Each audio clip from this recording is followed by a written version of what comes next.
Do we have both of our new members? National City and the County of San Diego? Not. National City present. Welcome. Let's give it one more minute and see if we can get the representative from the County of San Diego in. Okay, Because Director. I believe Lawson. we're right at the top of the agenda. We have the oath of office.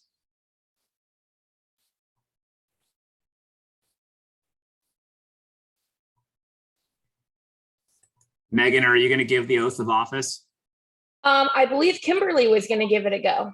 And I've Okay, actually perfect. given her hers already, so if she is late, that should be okay. All right. All right. It was a picture moment as well. Do they say Kodak moments anymore? My dad would say that. I don't say that. Is there anyone else that we need to promote to panelists, Kimberly? Let me take a quick look. Lee Friedman, Lee Friedman. Okay. and that's it. Yeah, we need our staff. All right, guys. Well, then I will start this meeting. It is Thursday, December 16th, and we are slightly after 5 p.m., 5:04 according to my clock. And happy holidays and welcome to our meeting, and especially welcome to some of our new members and our alternates. We are very much enjoy having you and look forward to the discussion. And so, and welcome to our board and welcome to our meeting. It's your meeting now and your board. So let's get started. I'm going to ask that you join me in the Pledge of Allegiance. First part. Ready? I pledge allegiance. I pledge allegiance to the flag of the United States of America and to the republic for which it stands, one nation, under God, indivisible, with liberty and justice for all. All right.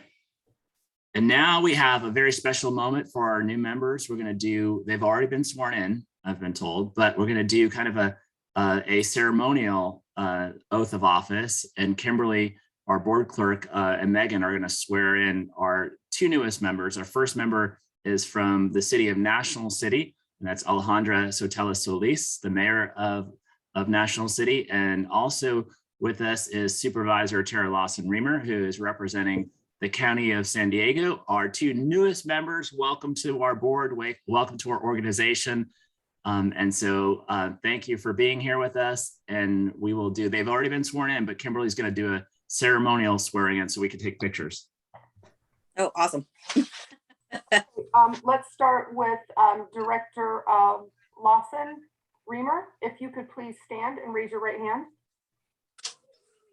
And repeat after me. I, and state your name, I, Tara Lawson-Remer, do solemnly swear solemnly swear that I will support and defend the Constitution of the United States that I will support and defend the Constitution of the United States and the Constitution of the State of California and the Constitution of the State of California against all enemies, foreign and domestic, against all enemies, foreign and domestic, that I will bear true faith and allegiance that I will bear true faith and allegiance to the Constitution of the United States to the Constitution of the United States and the Constitution of the State of California, and the Constitution of the State of California, that I take this obligation freely that I take this obligation freely without any mental reservation without any mental reservations or purpose of evasion, or purpose of evasion, and that I will well and faithfully and that I will well and faithfully discharge the duties upon which I am about to enter.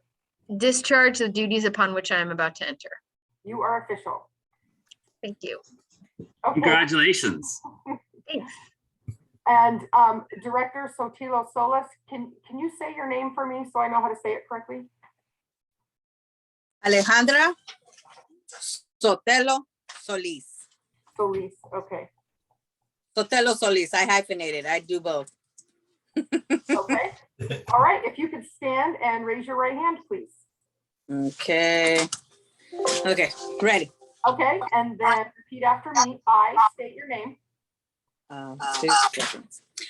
I, Alejandra Refugio Sotelo Solis, Do solemnly swear do solemnly swear that I will support and defend the Constitution of the United States that I will support and defend the Constitution of the United States and the Constitution of the State of California and the Constitution of the State of California against all enemies, foreign and domestic, against all enemies, foreign and domestic, that I will bear true faith and allegiance and that I will bear true faith and allegiance to the Constitution of the United States to the Constitution of the United States and the Constitution of the State of California, and the Constitution of the State of California, that I take this obligation freely that I take this obligation freely without any mental reservation without any mental reservation or purpose of evasion, or purpose of evasion, and that I will well and faithfully and that I will well and faithfully discharge the duties upon which I am about to enter.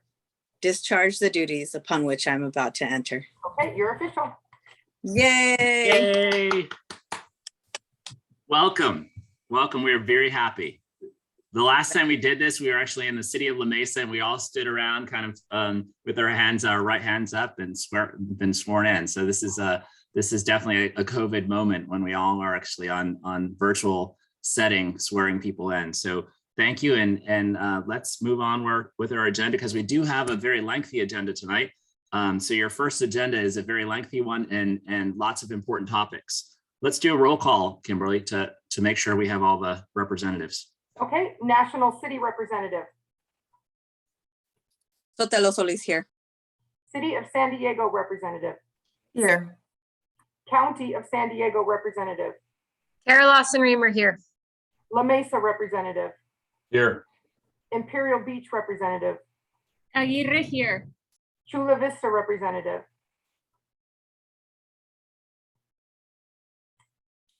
Did we let John McCann in? I think John McCann was the alternate for Chula Vista for Steve. Steve wasn't able to make it. I'm not seeing him on the attendee list at the moment. okay, Encinitas Representative. Joe Mosca present. We have a quorum. Perfect. All right. Do we have a report from closed session? We didn't have a closed session. Ryan, did you have anything to report from previous meetings? Nothing to report. Thank you, Mr. Chair. I believe that item's a mistake. All right. Do we have any changes to the posted agenda? We do have item 2. All right. So number 2 is being pulled by staff. All right. So then we have absent number 2. We have a total of 7 items on the consent calendar.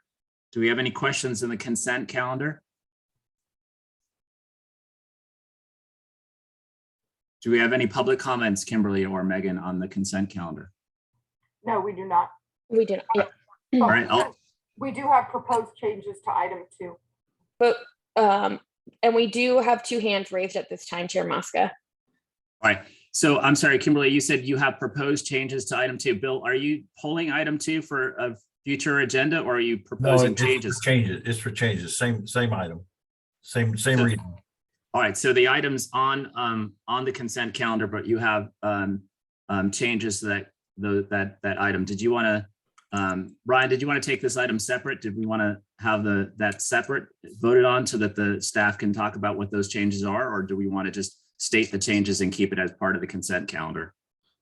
You can state the changes. If anyone wants to vote differently on the item, then I would suggest pulling it and having a separate vote, but you can state the changes for the record and vote on the whole consent calendar. All right, let's start with just stating the changes. Bill, did you want to tell us what the changes are to item 2? Well, we have 2 upcoming meetings in January that are scheduled. You have a whole list of meetings for next year. And the reason we're pulling this is that it had the older dates in it. And we need to inform you that we would like to make the rate setting item in January be moved to the 20th. Rather than the regular meeting date of the 27th. And then I think we talked about a special meeting date of the 13th. Well, that now has landed on the 20th. And also the strategic planning session, which is currently scheduled for the 28th of January. Mayor Sotelo Solis informed us that Sandag has a board meeting that day, and that affects, by my count, at least 4 of you. And so we may be rescheduling that meeting as well. Once you all get your breath after this meeting, then Kimberly will start to see if we can find a date to move that downstream and have the strategic planning meeting. So that's the two changes. All right, perfect. And that's such an important date to get back on the calendar. So if we can double back with the board members to make sure that we get a date for strategic planning. This is something that, we've been talking about for a little bit. And I know our mediator, our strategic planner is really ready to go on this. So want to get a date back on the calendar. Yes. I just received alternate dates from Lisa Gordon today, and I will email the board with options next week. Perfect. Thank you, Kimberly. Kimberly, did you say that we also have public comment on this item? We have hands raised. Megan will get to that. All right, let's recognize the members of the public that would like to speak on the consent calendar. Bill Teeter, you should be able to unmute yourself and you will have 3 minutes. Yes, my name is Bill Teeter, and I'm not necessarily want to talk about the consent calendar. I want to make just a regular non-agenda public comment. And I want to talk a little bit about transparency in costs to consumer and overall rates. One of the things that's always bugged me about SDG&E is that they obscure the rates. I know they're complex, but they sort of add to it. Nowhere on my bill does it have the total cost per kilowatt hour that I'm being charged. Now I can go to the totals, calculate, and with a calculator and divide the dollars by the kilowatt hours and get it, or I can dig the tariff sheet out of their website, which is not easy to find. And it has right there, total cost per kilowatt hour. And I was a little disappointed that the SDCP seems to be going down this same road. You have a chart, but it only shows the generation rates. And then there's a little comment, well, go to the SDG&E site and figure out what your total rate would be. Well, I've just told you that is not easy to do. Plus SDG&E doesn't show what the PCIA rate would be that would have to be added on the SDCP rates. So, if you drove into a gas station and they had a posted price that was pretty low, and then as you drove up to the pump, there was a little sign saying, well, it doesn't include the excise tax. Well, you'd probably be a little pissed off because it's a little deceptive. So I think the SDCP should commit to transparency, publish total kilowatt hour, cost per kilowatt hour to allow people to compare. Now, one of the things when this was being formed was the Marin County was sort of the grandparent, been there the longest, and they don't have to do projections on costs. They actually have years of history. So they publish charts that show typical, for a rate, I'll just look at one, monthly usage, 626 kilowatts, and they have it broken out. And oh, by the way, PG&E is always lower than the other two. Why? Well, because they did it early, so they have a very large PCIA, and that drives up their costs. But at least they're open. I see the value proposition in the SDCP as not being able to beat SDG&E on price. You're providing a value by cleaner energy. And okay, you're going to say you're competitive. I don't think you're ever going to be competitive. You're trying to do too much. You're going after a premium product that's in very rare supply. It's like, people buying organic food. Organic food costs more, but people pay the difference because of the value. And that's the way I think this be presented. So I would encourage the board, publish total kilowatt cost per kilowatt hour rates and honest comparisons with SDG&E. Otherwise, people are going to be converted over and then they're going to get their bills and they're going to be distraught. Thank you. Thank you, Bill. And I agree with you about making sure that people have, it's transparent and they have as much information about their rates as possible.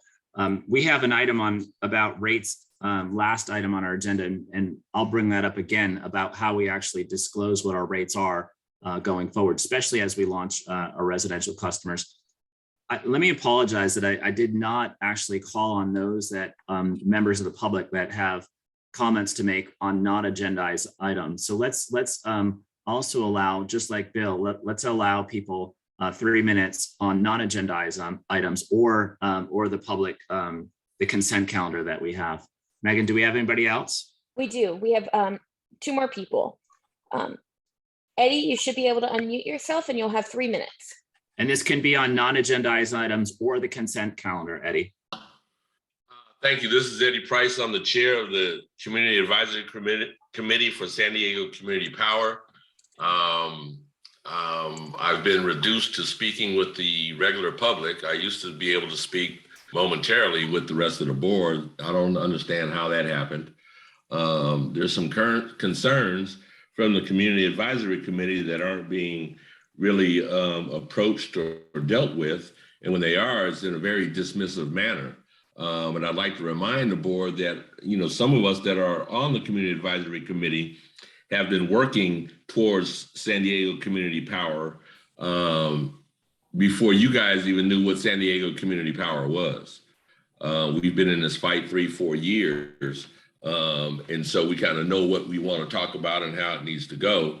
And so not only I, but members of the committee are also a little bit perturbed about, the way we're being treated.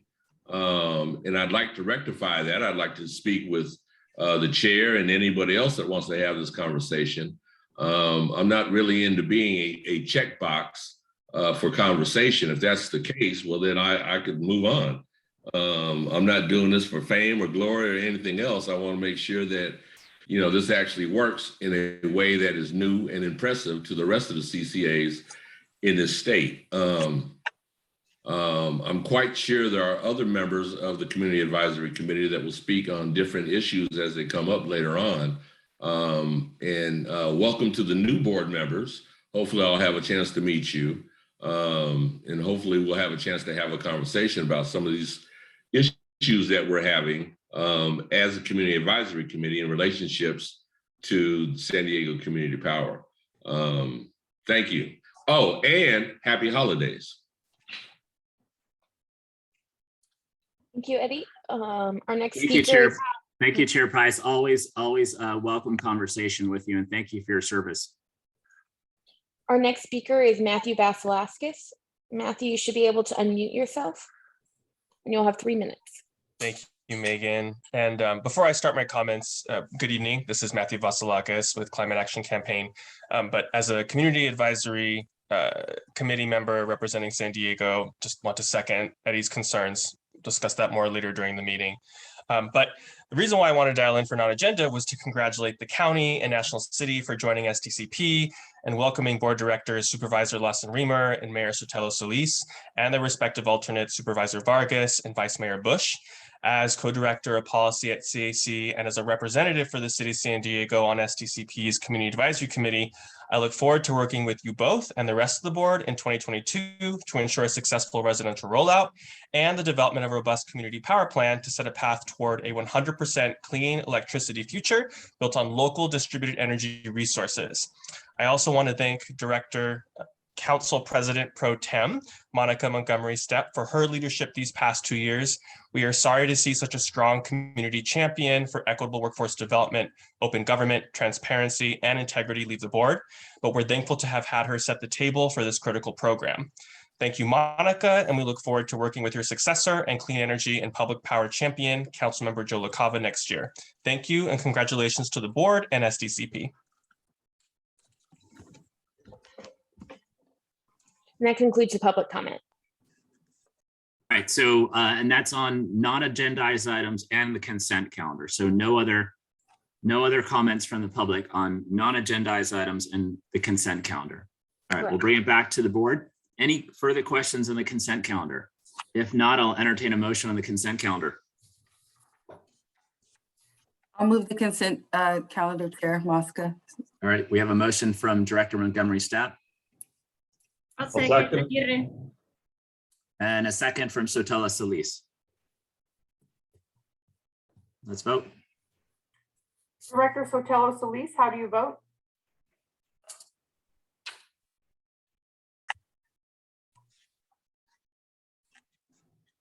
Director Sotelo Solis, how do you vote?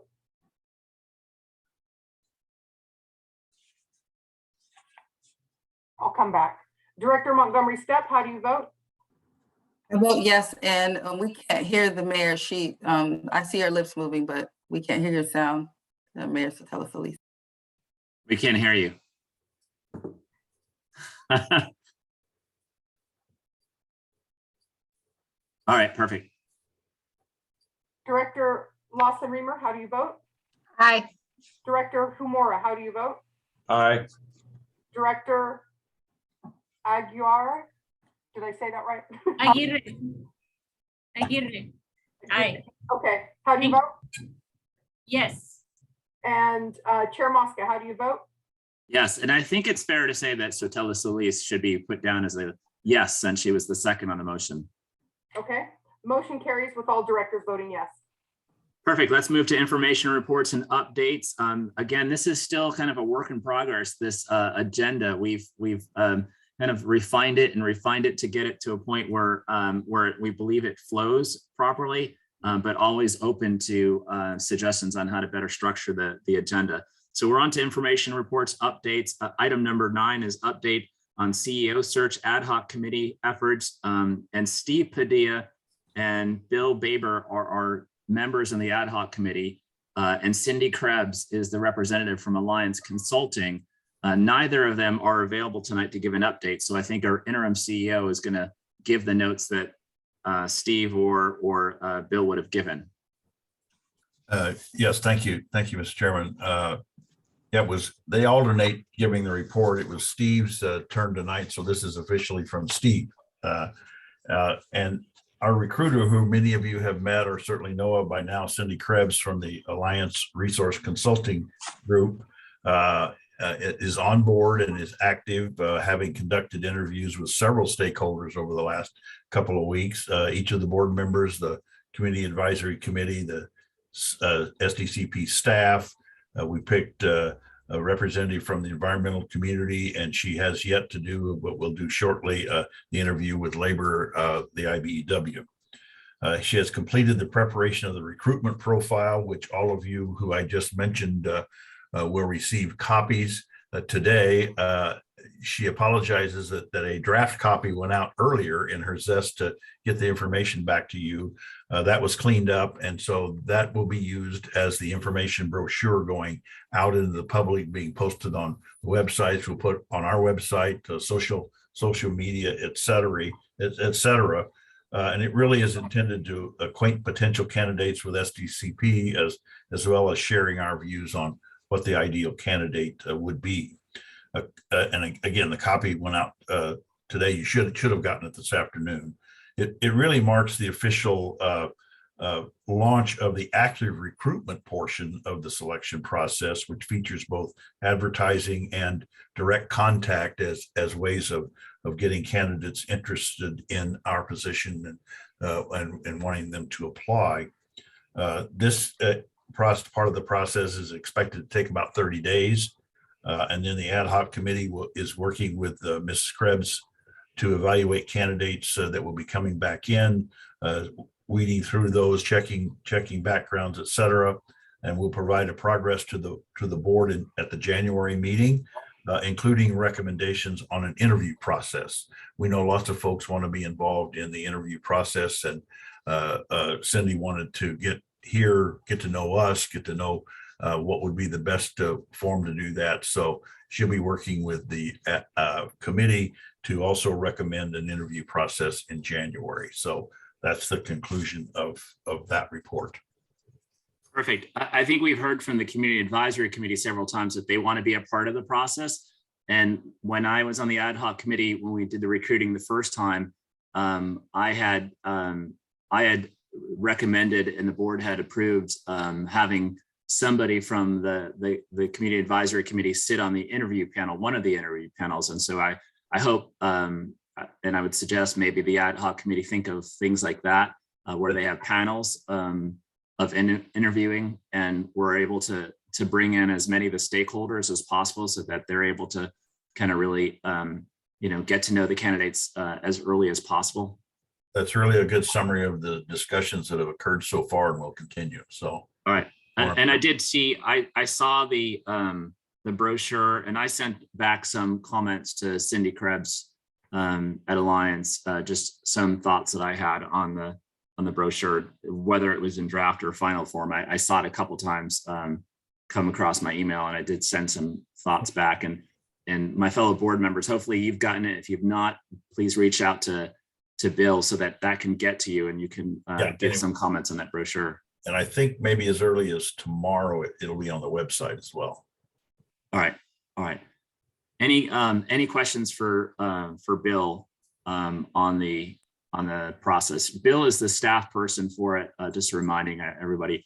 and for the new members, Bill Carnahan, our interim CEO, staffs the ad hoc committee, and the ad hoc committee is driving the process, and the recruiter at this point should actually be taking over for a lot of the staffing responsibilities that Bill was doing in the beginning. I see Director Montgomery Stepp's hands up, and so I'm going to recognize Montgomery Stepp. Thank you, Chair. I just want to ask Bill a quick question, just based on your, Chair, your comments about giving some feedback on the brochure. I haven't had a chance to get feedback, and I probably won't be able to, but I want to know if, at the very least, the Chair's feedback will be incorporated. I could see, I would have a couple of things to say too before it went on the website. Yeah, well, my understanding is the completion of the edits was this afternoon, actually. So any comments received before that should be incorporated. And we have had several.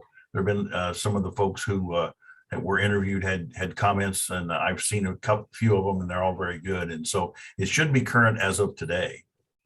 Okay, all right. I can double check that just to make sure, but that would be my guess at this point. Yeah, I submitted 2 levels of comments. One, when the first email I got, which was like 3 or 4 days ago, maybe more. And then another one this morning or this afternoon when I received another email. And then I also had an interview with her as well. Okay, I'll double check though. Thank you. All right, any other questions or comments on this item? Megan, do we have any public comment on this item?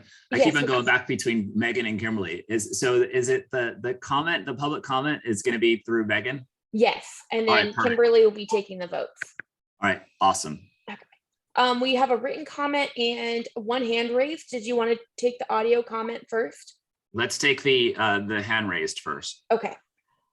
Matthew Vasilakis, you should be able to unmute yourself and you will have 3 minutes. Thank you, Megan. Good evening. This is Matthew Vasilakis with Climate Action Campaign, dialing in with a recommendation that the ad hoc committee be expanded by an additional board director, preferably from one of the 2 recently added jurisdictions, the county or national city. We support a robust nationwide search for a new permanent CEO to lead SDCP. This is a pivotal position. We appreciate board directors Padilla and Baber for their participation and hope representation from unincorporated or national city residents can be more directly involved in this search, as the recent expansions permit committees of 3 instead of 2. SDCP is blessed to have this opportunity for more input and leadership from the board, and we hope the directors will take this opportunity to bring additional perspectives to the CEO search committee. We also continue to hope that a member of the Community Advisory Committee will be part of the ad hoc committee panel interview process. Thank you, and we look forward to an open and transparent CEO selection process. Thank you. And then our written comment is from Joyce Lane. Now that SDCP has expanded, please add one of the new board members to the CEO search ad hoc committee. Also, in the search for a CEO, it is critical that the person who leads SDCP be someone who is committed to the values that were integral to the founding of the program. Furthermore, we need a CEO who is familiar with the San Diego region, who has the experience to do the best job possible to make SDCP a success. Thank you. And that concludes public comment. Well, that's good feedback. Ryan, I just thought about something based on these comments. So we are expanded to 7 today. Is this, could I as chair expand the ad hoc committee if I have a board member that wants to serve on the ad hoc committee?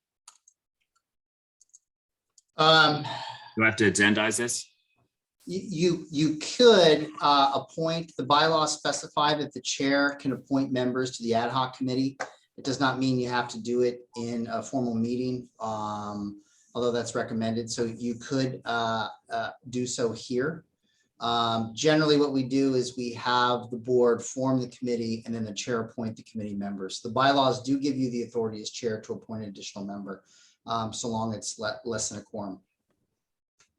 All right, so I could appoint one more person that would be less than a quorum. Correct. All right, do we have any interest in serving on, any of my board members have any interest in serving on the ad hoc committee? Can you remind us what the commitment is again? Bill, what has been the commitment so far? So I think the ad hoc committee is going to be, they've probably been, or have you guys been meeting once a week?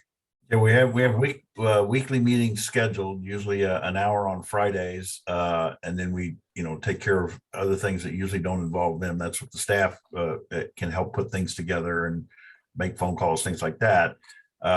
So, and I think as Alliance gets further down the line for us and knows us better, right now the process is them out searching for candidates, which doesn't really involve us until they get the pool to pick from. So it's really not a big time commitment. And then there will be during the interview process or the final selection process. Of course, a lot of people are going to be involved in that. So that's not going to be a big burden either, I don't believe. In my experience, the interview process was the most amount of time that I put in. It was at the end when we basically, I think at the first time the board had said to the ad hoc committee, you guys sort through the 50 or 60 resumes that you get.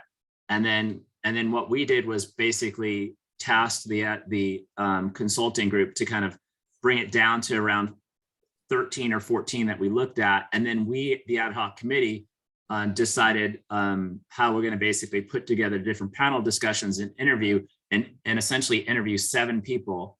And then we would basically have the goal of whittling that down to the top 2 or 3 candidates. And then we brought those 3 candidates, I believe, right? Director Montgomery Stepp, I think it was 3 candidates that we brought to the board for the board's 3. And so we brought them to the board for the board's consideration. So I think it was the interviewing process before it's kind of handed back off to the board. So it's probably like a month from now, there'll be a little bit more meeting with the recruiter and then some interviews and then the board will take over. And that would be more interviews. And there would be more interviews with the board.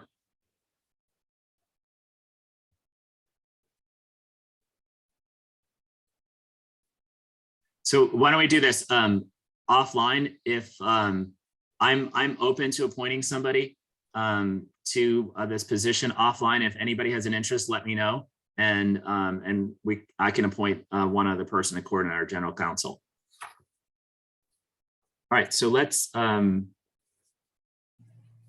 So that was it with the update on the CEO search. Let's move to item number 10, operations and administration report from our interim CEO, Bill Carnahan. All right, given the length of the agenda, I'll make this very, very short. I would like to actually call on Lucas to introduce his new additions to his division within the organization. Thanks, Bill. Good evening, Board of Directors. I'm very happy to announce that my team, so the data analytics and the account services team, has actually expanded by 2 new members, and Carly Newman and Ryan Hankey. They joined our team on December 6th, and they're coming, or rather they came to us from Calpine Energy Solutions. So proven folks with the requisite experience in CCA programs. Very happy that they decided to join our dream team over here. Awesome. Thank you, Lucas. So when are we going to be able to meet them? Actually, Chair, I actually met them at the holiday party. Exactly, at the holiday That's party. right. That's right. Yeah. They were celebrating with us. Oh, awesome. Well, welcome. Excited to have them with us. Thank you, Lucas. Thank you. The only quick thing, and then I'll pass the baton off, is that I need to really apologize to the board for the agenda. This ended up being a very, very lengthy agenda, and we try very hard and have a deadline of having the agenda with the staff reports out to you, close of business on the Friday before the board meeting, so that you all have all weekend and the balance of the week, a total of about a week to digest the agenda and ask questions and get a briefing if you'd like. We offer that to any of the board members that want a briefing on the agenda items. However, we were to the 11th hour this week trying to get everything, partly because we're short staff and partly because we got a huge agenda this time. So I apologize for that you had kind of a shortened period of time to go through the agenda. we're working very hard to cure that, to make sure that we live up to our end of the commitment to give you time to digest what you need. I know some processes, perhaps the counties is even much longer. I think they may have a longer time for that, but we continue to try to improve that, and we apologize if you felt short-circuited this time, and we'll try to make sure that doesn't happen again. Okay, that's all I have, Mr. Chairman. All right, thank you. Any questions for our interim chair, our interim CEO or Lucas on this item? Any public comment on this item? There are no hands raised and no written comments. All right, let's move on to item number 11, update on regulatory and legislative affairs. You have a few minutes, Laura, but I know that there's so much going on in San Francisco and Sacramento, but if you want to summarize it, and there are a lot of folks that want to know about NEM too, so let us know. Oh, do they? Okay. I didn't know Well, in that. my orbit, they do. I actually got some emails from city council members as well, like, what's going on with that? Oh, I didn't know anyone was talking about it. All right, well, let's go ahead and start with something people haven't been talking about as much. Next slide, please. I do have just 2 items for you tonight. I'll hopefully go quickly, but they're pretty big items. So the first is that we got a decision on the SDG&E Energy Resources Recovery Account. We also call that ERA forecast. Overall, the outcome in the proceeding is really positive news for SDCP. As you might recall, SDG&E was originally saying that their current system average rate would decrease by about 17%, but this was misleading because these projections didn't take into account an up-to-date sales forecast. That probably sounds familiar. We went through this last year. For those of you who might not be aware of what happened last year with this proceeding, basically, SDG&E used a stale sales forecast to calculate rates that didn't take into account CCA load departure in 2021. So that resulted in artificially low bundled customer rates. So in this prior proceeding, the CPUC rejected SDG&E's arguments to use that stale sales forecast, but deja vu, we had that problem again this year. Once again, SDG&E declined to use the most recent sales forecast to calculate their commodity rates. So this was a really big issue that we fought over in this proceeding, but ultimately the decision that became final today agreed that the 2022 sales forecast should be used. So that is a good outcome for our customers and all customers. Given the problem that's been caused by the disconnect between the ERA forecast and the sales forecast, which are 2 separate applications, the decision also agrees with us that future ERA forecasts and sales forecasts should be filed simultaneously, and also agrees that consolidating these 2 very interrelated proceedings has merit. These are positions we took in the proceeding. All of this basically means that we should be able to avoid a lot of the challenges we've experienced with ERA and the sales forecast proceeding in the past in future years, because integrating the up-to-date sales forecast into the ERA forecast will create an efficient process for developing rates that are based on the most accurate up-to-date information. So this is a really good outcome for all of our customers. So, but it wasn't, Go ahead. didn't the PUC say the same thing last time? I mean, why did we have to go to bat on this time if it was the same result last time through the PUC? That's a good question that we don't have an answer to. We said that. We said through the proceeding, we said we went through this last year, but they kind of just repeated these same arguments.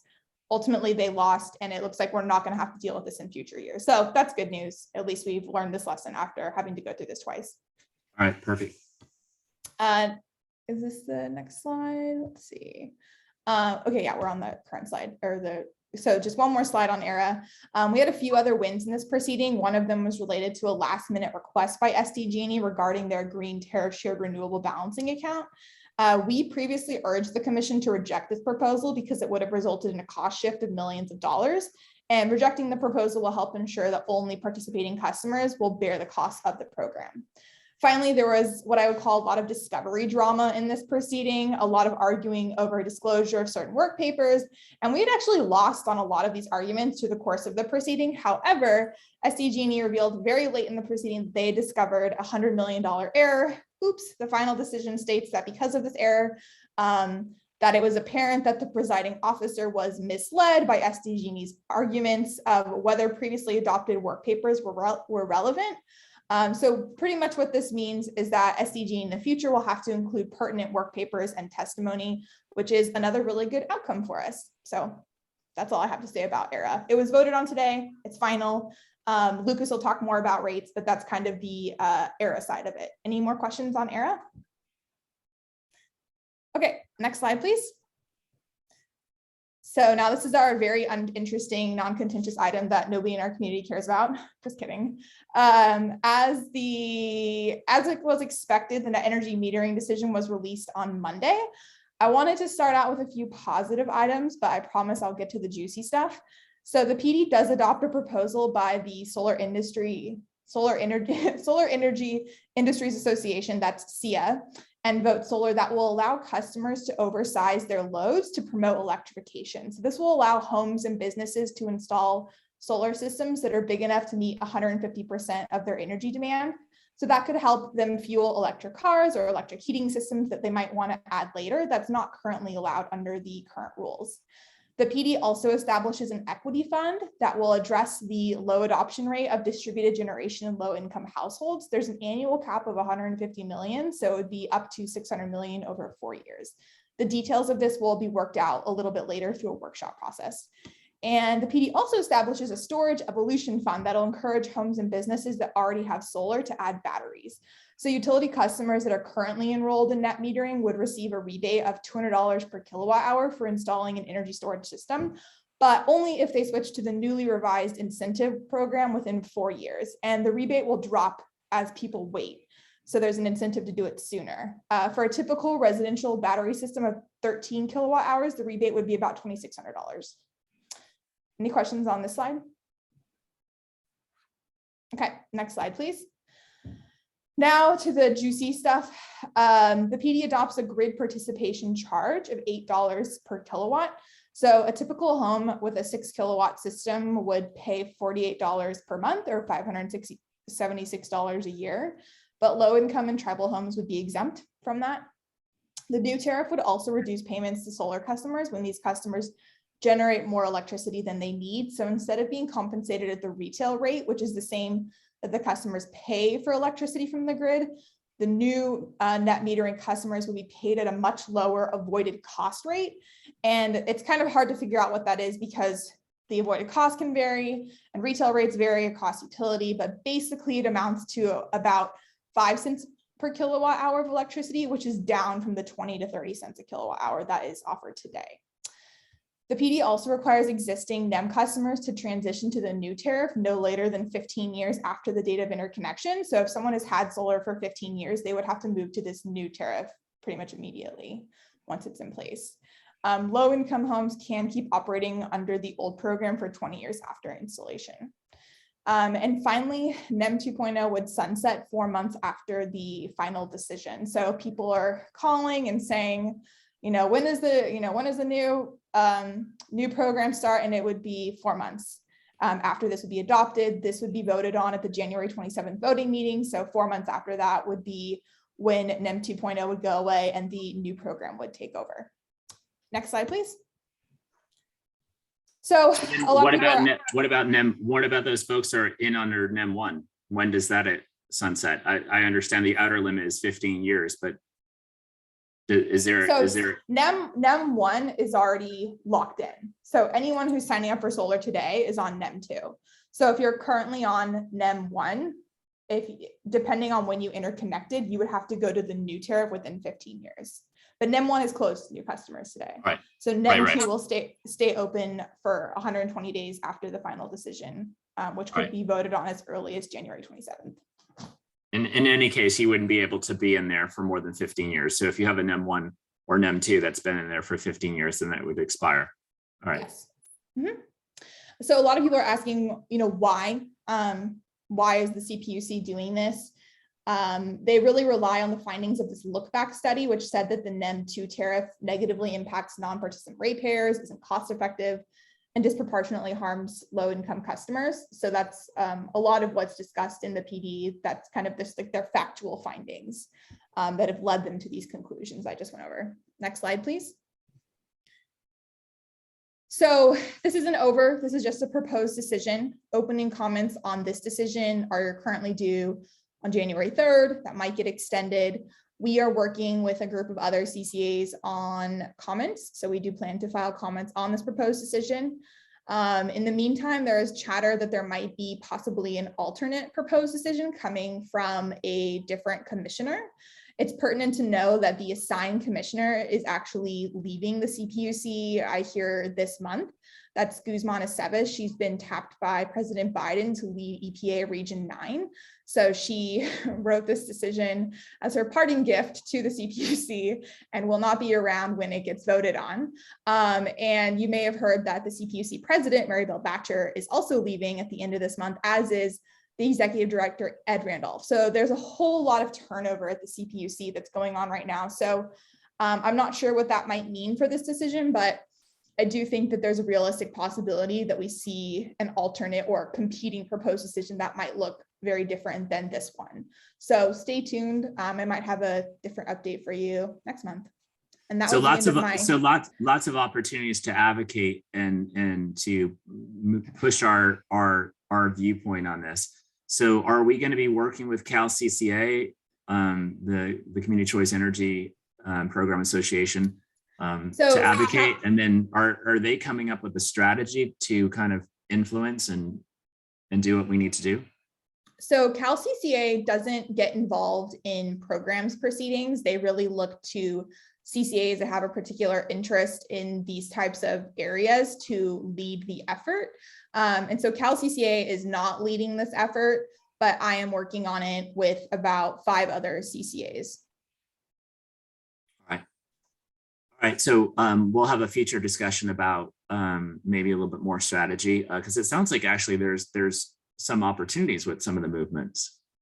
So. Yeah, and so we're still figuring out our strategy. We've had one meeting with the joint CCAs. We kind of talked through some initial strategic things that we would like to do, and we have another meeting with them tomorrow. So we're still figuring that out. But I promise you, there is a lot of activity behind the scenes on this. Perfect. Laura, do you have anything else in your report? Nope, that's it. All right. Any questions for Laura? She's got a lot to report. Do you have any members of the public that want to comment on this item? We have one hand raised. Let's recognize that one person. Tara, you should be able to unmute yourself and you have 3 minutes. Thank you. And thanks, Laura. Good evening, Chair Mosca and directors, Tara Hammond. And I just also wanted to comment that the fees that are being proposed, SDCP cannot avoid. And so a lot of us in the community pushed for nearly a decade to have San Diego Community Power. We wanted to see local rooftop solar. We wanted incentive programs for solar and storage. And we've been advocating to make solar more accessible. And all of that is going to be severely impacted by this proposal. It will increase the amount of dirty energy used because less people will go solar. Really, it'll be the wealthy that go solar, and the very wealthy are going to disconnect from the grid completely. And so using more dirty energy is going to worsen climate injustices and accelerate the climate crisis. City of San Diego, second best solar city in the country. Many, many residents have used solar loans and leases to afford the switch to solar. And those who have their protections lessened by 25% will be penalized the greatest because they weren't able to afford a cash purchase, which isn't fair.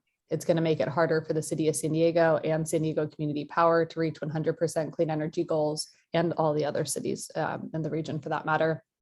And then the city of San Diego has a solar equity fund that was created this year, and that might not be impactful at all, which is just a shame. And so, and then locally jobs, solar jobs, installers are going to have to lay off their workers, close doors. And so there is a lot of negative consequences to this proposal. We're glad to see Laura is getting engaged at a greater level at this point, and really hope to see San Diego Community Power push to defend rooftop solar and to make it where solar can be accessible for all. Thank you. Thank you, Tara. Any other? There's no other hand raised at this time. All right, let's bring it back to the board.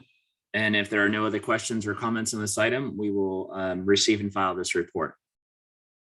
All right, let's move on to item number 12, update on power resources and local renewable energy and energy storage request for information. And Byron, our Director of Power Services, has this item.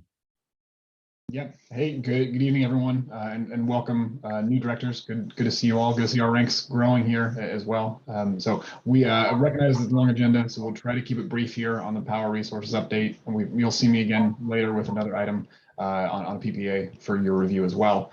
But did just want to circle back with you all. I know we discussed previously a local request for information for local renewable energy and energy storage. That we, I think, released in August and have been reviewing kind of since we got submissions in September. So I want to hand it over here in a minute to Ian Williams, one of our portfolio managers who recently joined us. Well, sorry, joined us over the summer. Has been around for quite a while now. Who's been leading this effort to give you a little more information on that. Ian, take it away. Thanks, Aaron. Next slide. So just to remind everyone, this is an evergreen RFI. So we have it open currently, and so we're receiving offers from developers when they come through. But just wanted to kind of hit on the headlines. We issued it over the summer. We're looking for both storage and RPS plus storage in San Diego and Imperial counties, and with a delivery date of 2024 or sooner, with a term between 10 and 20 years. Next slide.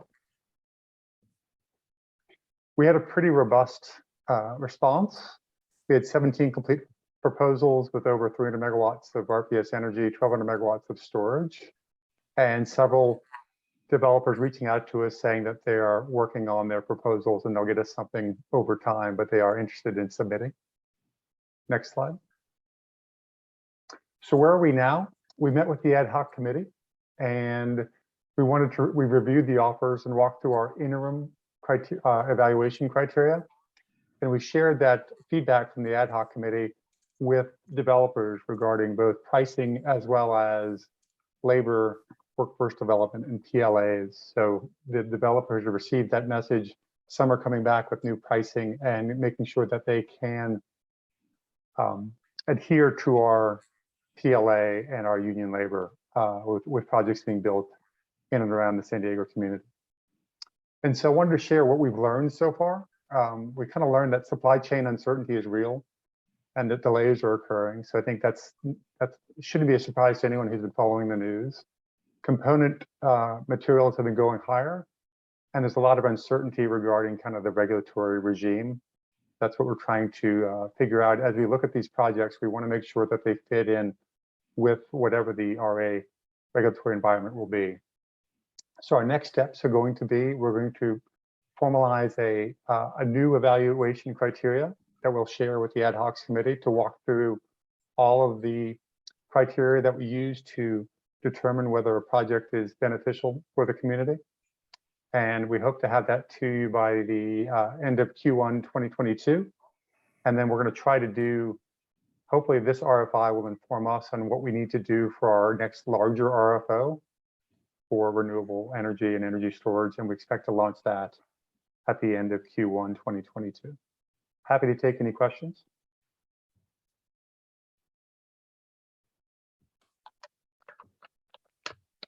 Any questions for Ian? Thank you, Ian, for that information. It looks like our RFI was fairly successful, and hopefully we can continue to work with these developers. Indeed. Back to you, Byron. Byron, do you have any other comments on your item? No, I think that was the main update we had for you all. So yeah, again, thanks Ian for the update. And again, great to, again, I think for us to get a sense of what's in the local market as far as, local infrastructure we can develop here. And also I'll say just kind of a nice way for us to introduce ourselves as well, again, right, to make sure that there are developers in the area who know there's a buyer in San Diego who's interested in developing renewable energy here locally and energy storage here locally. So kind of make sure we stimulate that and build those relationships. And as Ian said, a lot of good information, that we've received, and again, we'll inform those solicitations as we move forward early next year. So no, I think that's great, and we should continue to reach out to the business community, because I think that there are still folks that say that sometimes our requests are kind of narrow or doesn't seem to fit kind of where they're at. And so I think that we certainly want to send signals to the market that we need as much renewable energy as possible. and that we're looking to invest. And so, any opportunity to do that, we should be doing that. So thank you. Any questions for Byron or Ian? And Megan, do we have any public comment on this item? There are no written comments and no hands raised at this time. All right, great. We'll receive and file this report. Thank you, Byron. Thank you, Ian. Let's move to our regular agenda, and item number 13 is approval of amended and restated joint powers agreement and bylaws. And this is our general counsel, Ryan Barron. Is this you? Yes, yes. Thank you, Mr. Chair. Good evening, members of the Board of Directors. Ryan Barron, General Counsel. I presented on this item in October when it first came to you. Tonight, it is your final approval of the amended and restated joint powers agreement with associated bylaw revisions. So the recommendation is to approve the agreement and those conforming revisions to the bylaws. I will note that it requires a 2/3 vote pursuant to the joint powers agreement, which now that the county and national city have joined is 5 votes. Next slide, please.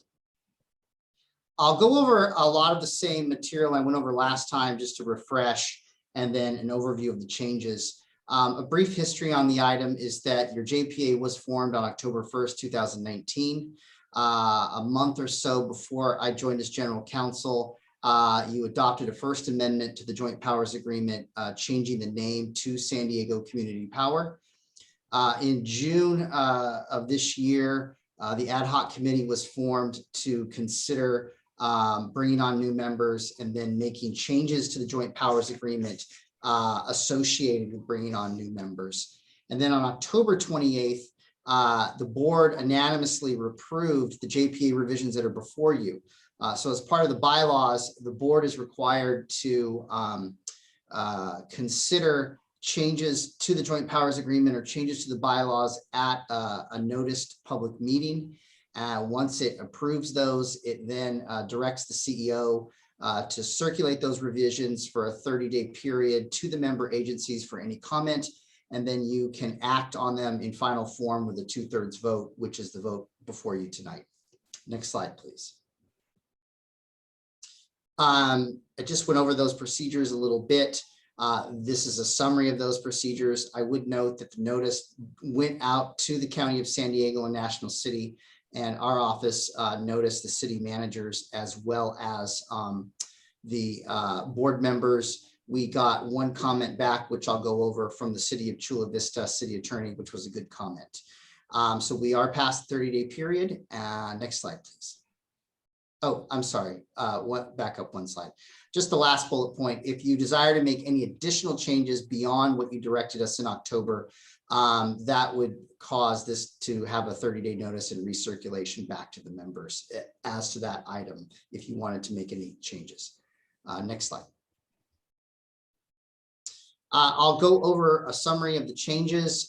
First, we incorporated the name change from the First Amendment to San Diego Community Power because this is a restated document. We updated the history of the JPA amendment in one of the recitals. We clarified that the effective date was the formation of the JPA, which was on October 1st, 2019. This edit came from the city attorney of Chula Vista as a minor clarification to avoid any misinterpretation of when the effective date is. Also clarifies the annual energy use will be used to calculate the voting shares vote will be based on calendar year, not fiscal year. Next slide, please. One of the more important items in here is to update the voting shares vote. Currently, 3 or more directors can request reconsideration of an equal vote. And that can be used as a weighted vote to attempt to nullify an equal vote, and that requires 3 or more directors. In order to make that threshold more meaningful as SDCP expands, the proposal before you is if there are 8 or more directors, then the voting shares vote needed would be required as 1 less than a quorum of the board. So if we have 8 or 9 directors, then 4 directors could call for a voting shares vote, but no less than that in order to trigger it. So that's a major change, and that will be updated annually by March 1st to account for the load percentages and when new members are added. Next slide, please. There's also a change of the election of chair and vice chair from the beginning of the fiscal year to the calendar year to a better aligned with member agency appointments. So I would note that this has a more immediate effect in that the election for chair and vice chair, if passed tonight, this will come up in January of 2022. The chair and vice chair, it's clarified, will serve for 1 year or until a successor is elected. Also clarifying a question that came up on my very first night as general counsel, and that is whether alternate directors can be appointed to serve on the Finance and Risk Management Committee. They are and have been, but this makes that more express. And lastly, all the changes here that are mirrored in the bylaws have been updated in those bylaws as well. Next slide. Oh, okay, that's it. So I would turn back to you, Mr. Chair. This does require a 2/3 vote, and if you have any questions, I'm glad to answer them. Thank you. All right, thank you, Ryan. Any questions for General Counsel? I see Director Montgomery Steppe has her hand up, so I'm going to recognize her. And Chair, if you prefer to go to public comment, I'm fine with that too. It's up to you. Do we have members of the public that would like to speak? Yes, we have a couple of written comments and then 4 hand raised at this time. All right, Director Montgomery Steppe, I'll go to public comment if you'd like. All right, let's recognize the folks with their hands up first and then go to the written comments. All right, Matthew Vasilakis, you should be able to unmute yourself and you'll have 3 minutes. Thank you, Megan. Good evening again. This is Matthew Vasilakis, dialing in my capacity as a Community Advisory Committee member to share a few points. First, I want to echo Chair Price's earlier comments and express my disappointment that the Community Advisory Committee's recommendations on these matters were not agendized or recognized during this item today. We provided clear and concrete community recommendations to the board on this matter and in a timely manner, and have repeatedly hit a wall to hear our voices heard. Needless to say, we are frustrated. I will recommend that the board explore and incorporate the necessary JPA amendments that would allow all qualified candidates to apply for the CEO position. Please make these necessary changes to allow all qualified applicants to apply, or clearly and transparently explain why not. The public deserves to know. I will also recommend that the board take a bit more time before considering any amendments that change the weighted vote structure. That voting structure was carefully negotiated to balance the needs of both large and small members. We have not heard at either the Community Advisory Committee or Board of Directors in conversation a clear justification for such changes that may create an unfair power imbalance. Please take more time before adopting those specific changes, and thank you for letting me provide these comments. Thank you. Our next comment is from Eddie Price. Eddie, you should be able to unmute yourself and you'll have 3 minutes. Greetings, everyone. Eddie Price, Chair of the Community Advisory Committee. And actually, I'm eating right now. So I will just merely wholeheartedly agree with Matthew Vasilakis on all the comments that he made. Once again, we're feeling some kind of way in the Community Advisory Committee, and that doesn't bode well when you try to increase the capacity of the Community Advisory Committee. So needless to say, I agree with Matthew Vasilakis. Thank you. Our next comment is from Christina Marquez. Christina, you should be able to unmute yourself and you'll have 3 minutes. Yes, thank you. Christina Marquez speaking on behalf of 3,700 power professionals and electricians of IBEW Local 569.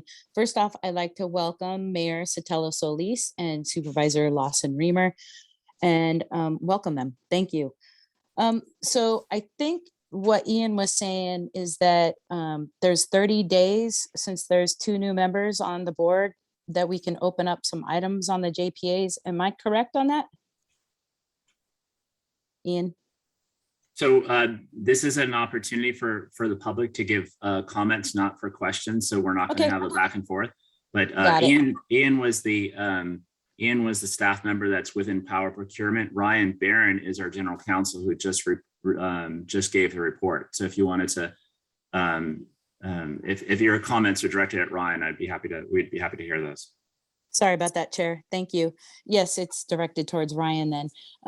So if that is correct then, and I know we can't do any back and forth, I'll just say if we'd urge the SDCP to open discussions about 2 outstanding policy items. The first one is to amend your inclusive and sustainable workforce policy to incorporate the use of local state approved apprenticeship programs. You already have great language in there that includes prevailing wages, skilled and trained.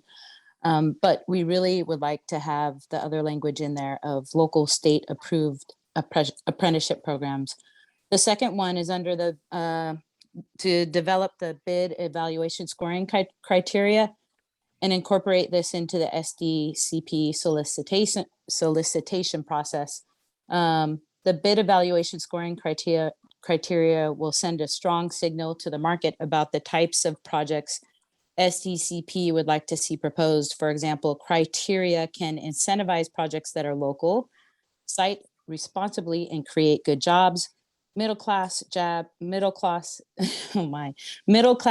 and skilled trained opportunities. Similar to workforce policy and bid evaluation criteria, policy needs to be finalized and adopted prior to releasing a solicitation so it can be incorporated into the RFP package and solicitation process. We recommend a bid evaluation scoring criteria framework similar to those used by Clean Power Alliance and East Bay Community Energy. We encourage this to be addressed and finalized as soon as possible. Thank you for your time. I appreciate it. Thank you, Christine. Our next comment is from Tara Hammond. Tara, you should be able to unmute yourself. Thanks, Megan. Hello again, Chair Mosca and board members. Tara Hammond, Vice Chair of the Community Advisory Committee, once again voicing that San Diego Community Power should not limit any qualified candidates from applying for the top leadership role. It's my understanding from the August 24th, 2020 Fair Political Practice Commission document that the JPA agreement is stopping 1 or more qualified candidates from applying for the CEO role. This was discussed in depth at our past 2 Community Advisory Committee meetings, and it was our recommendation to have the board vote today to amend the JPA so SDCP does not limit the pool of talent for CEO. Thank you. And that concludes the hands raised, and then there's 2 written comments that I will read aloud. The first one is from Joyce Lane. I'm writing to request that you make the necessary changes to the JPA to allow all qualified applicants to apply. If you're committed to making SDCP a success, this is imperative. You must be able to consider all qualified applicants in the process. I have made this request before and others have as well. It seems that we are being ignored. The next comment is from Karina Gonzalez. Good evening, Chair Mosca and board members. My name is Karina Gonzalez and I'm a resident of Chula Vista. This is not the first time you have heard comments to amend the JPA to allow all qualified candidates to apply for the CEO position. I'm not only very frustrated that the board has seemingly ignored the public's and Community Advisory Committee's input on this, but also by the lack of transparency regarding why the JPA has not been amended to allow for all qualified applicants to apply for the CEO position. This board has been very responsive to the public's concerns on other issues, but this particular issue being discussed in closed session and then during the public meeting, resulting in no action or response to the public and CAC's request is very concerning and is resulting in a lack of trust within the community. Additionally, I'd like to request that the new CEO be a local hire, someone whose values are aligned with what the community wanted with SDCP and has proven to be a clean energy advocate. Please amend the JPA or provide the public and the Community Advisory Committee with answers regarding this matter. Thank you. And that concludes the public comment. All right, so lots of comments about our CEO process, and we had the ad hoc committee report earlier. You know, the JPA has in it a clause for competitive solicitation and recruitment of our CEO, and we would probably do that anyways, even if it wasn't there. And we hired a top-notch recruitment agency to help us, and we will do a robust search and include as many people in the process, all of our stakeholders, as many of them as possible, to help us, interview and help us decide who that person is going to be that's going to lead this organization. And it's a pretty tall order, so we want to find a really amazing leader to lead this organization.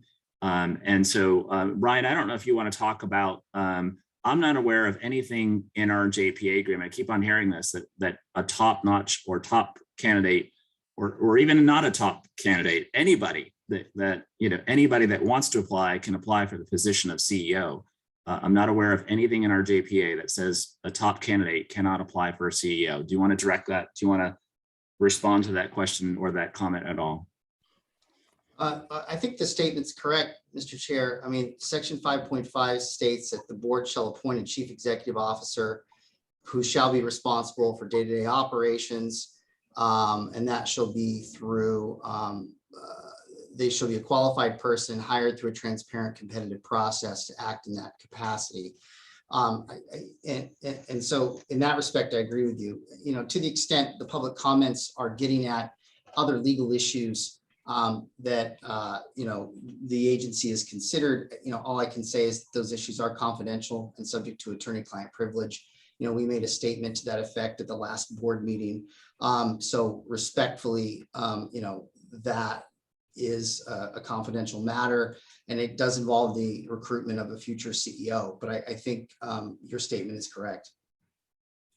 Regarding some of the changes that we have before us, so we've discussed these before in terms of the JPA. Some of them are kind of simple changes that need to be done in terms of the name of the organization. Other things that have come up throughout the course of our operation. The voting shares is the most significant. This has been heard by all the cities. It's essentially living into the spirit of what was negotiated early on. I think that's what was said earlier was that essentially as we're growing in numbers, that the amount, the spirit of what was first negotiated was gonna change in terms of how a weighted vote would be brought up. Having said that, we've never had a weighted vote. I hope we never have a weighted vote. We don't need a weighted vote. But I think that what the changes were getting at was trying to get to the spirit of what was originally negotiated. And all the member agencies have looked at this. On the last point of, I think, significant important points on the workforce development and inclusion policies. Do we have any staff members on board here that on the online here that can talk to this? Cody or Bill, this is something that we've talked about before, and I just want to, if we have an opportunity now to just kind of give an update as to where we're at with those policies, because we've been talking about this for a while, and I think that we need to kind of finish these policies if they're not finished. I guess I'd defer to Cody first, and then I'll follow up.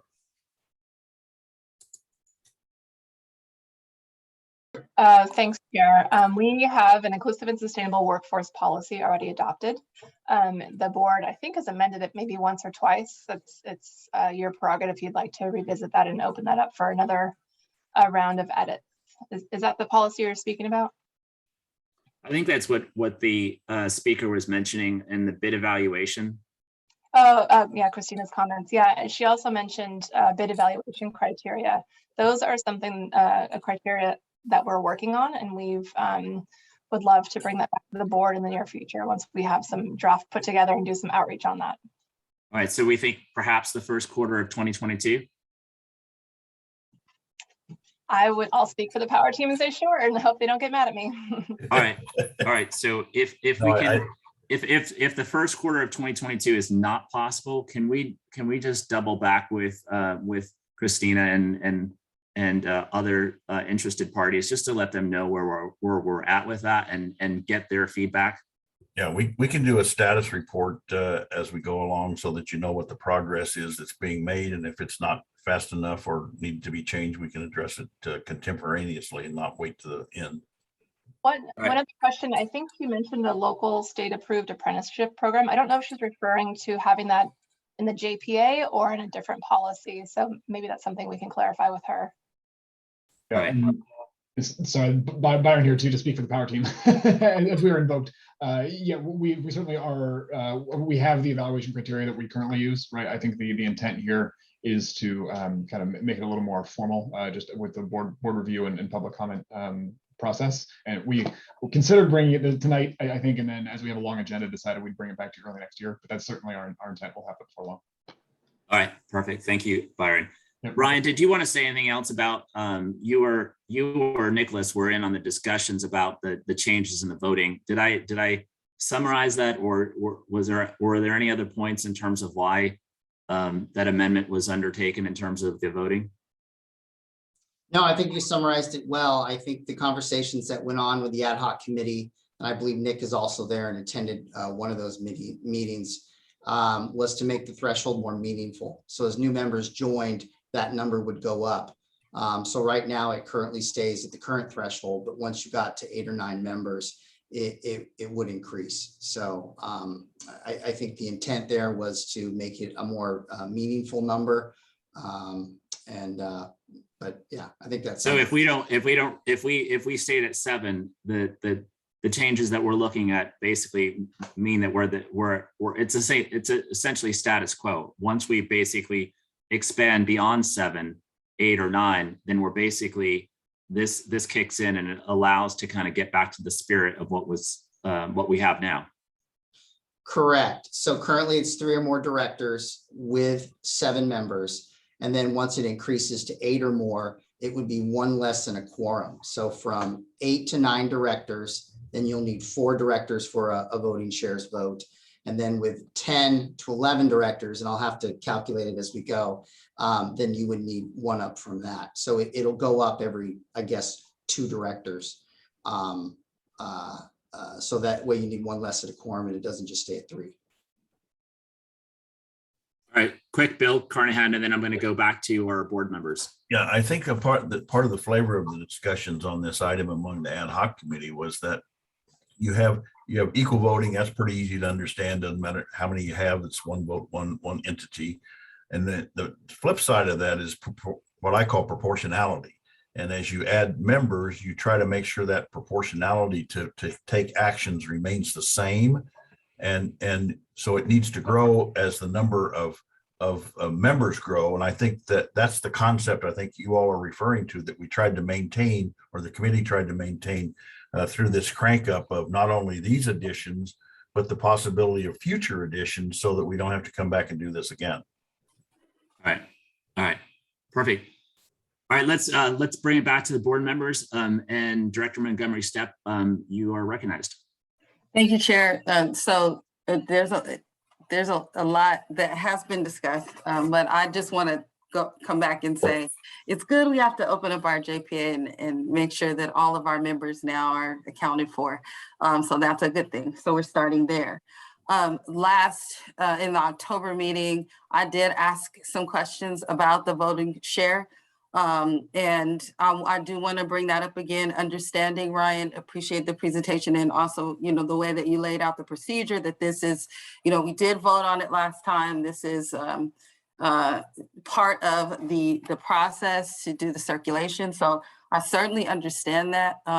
But I did raise those questions the last time, and I want to go back and kind of go to the origin of the JPA, because I'm trying to make sense of why we changed it now, when in the beginning it was 3 members, and this is just to call for a weighted vote, when there were only 5-member agencies, so that would be more than a quorum. So I'm, I am wondering if that 3 was meant to last longer, because of the way that, there was no formula. The same formula we're bringing up now, that didn't exist.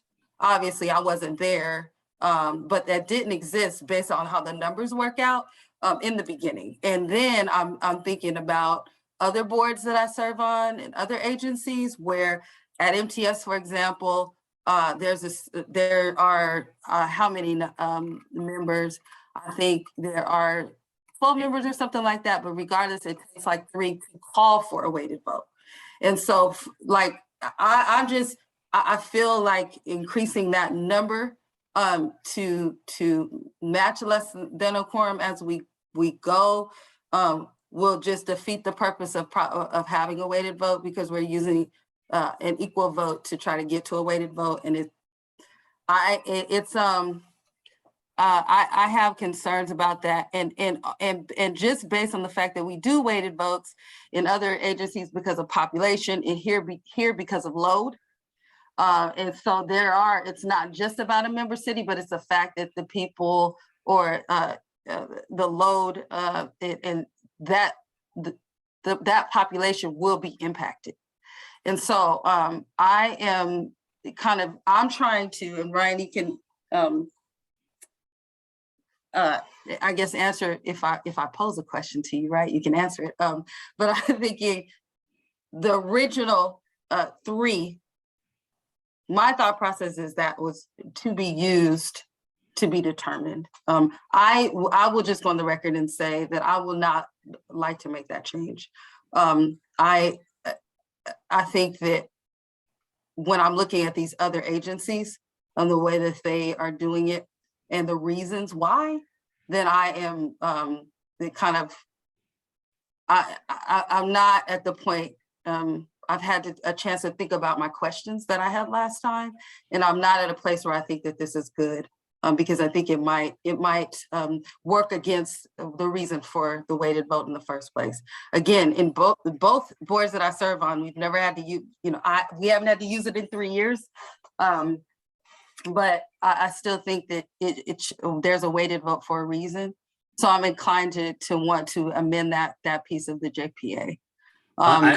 I wish we had our historical person, Bill Baber here, who could talk to it. But I was hoping he would be here too. Yeah, I wasn't aware that he wouldn't be. Yeah. Well, so Bill would be like our resident historian, but I would say that I was at the table as well, and San Diego. It was a negotiation with the city of San Diego, frankly.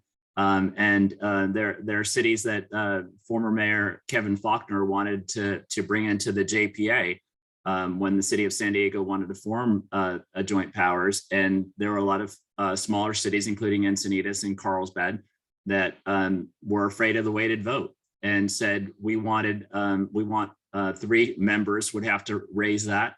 And also we capped the city of San Diego at 49. Well, you capped the city of San Diego at 49%. Kevin basically made that overture to the cities to basically bring us over to the JPA. And so the city of San Diego's throughput is more than 49%. And I believe it's capped at 49% only to go down with more members. And so it was a concern of the fact that weighted votes could easily be given rise to, and so that's why 3 was put in there in the 49% to ensure that it would be used in very, very few instances. And I don't think that this policy has resulted in it not being used. I think we just basically have a strong values alignment, and we've never had to basically raise it. But from a historical perspective, that's kind of my perception, and I'm sure Bill could say a little bit more.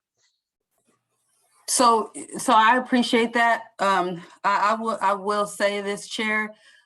We are in a region where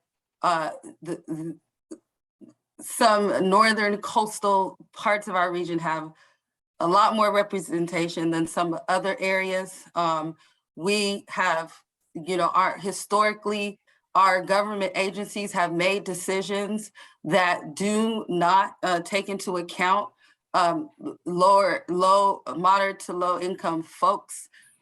We're at this time, right, where we're seriously looking at that as a matter of equity.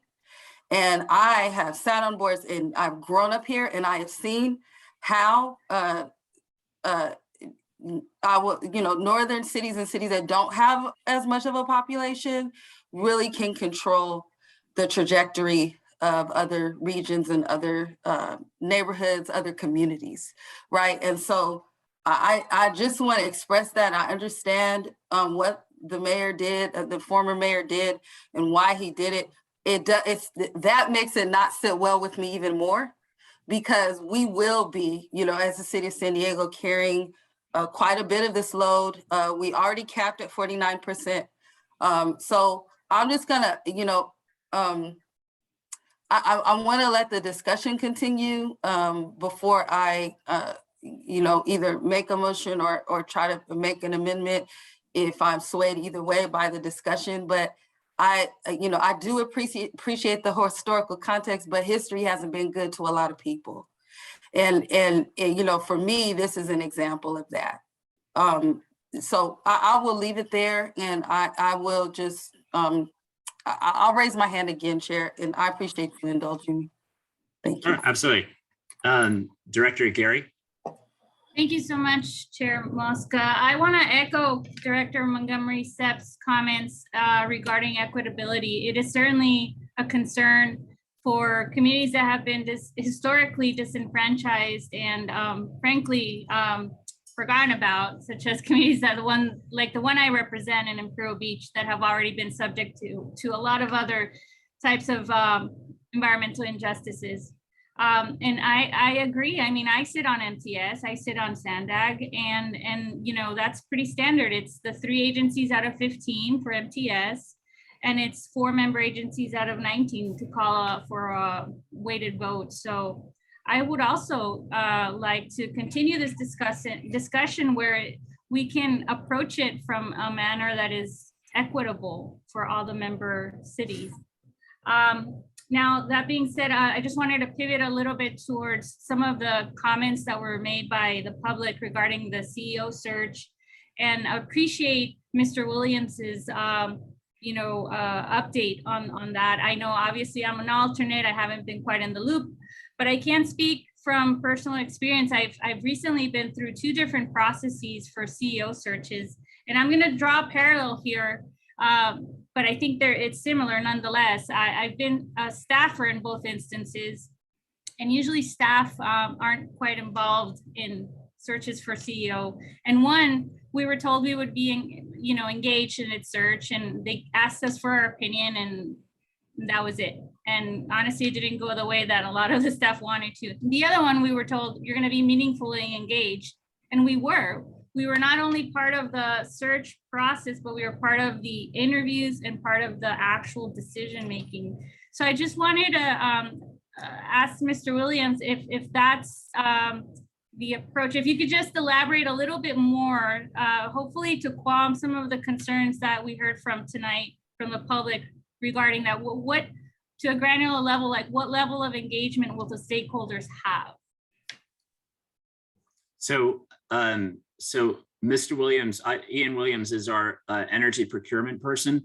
Ryan Barron is our general counsel, but also Bill Carnahan is our interim CEO who's staffing. So, Bill, I think it sounds like the name's confused. Bill, so Bill is staffing. Mr. Carnahan, I know you're the one that gave us the report. You did your camera off, so I got the names mixed up. But can you elaborate a little bit on that, please? Well, the rest of the search committee business, the narrowing of the candidates, the interviews of the candidates in various stages.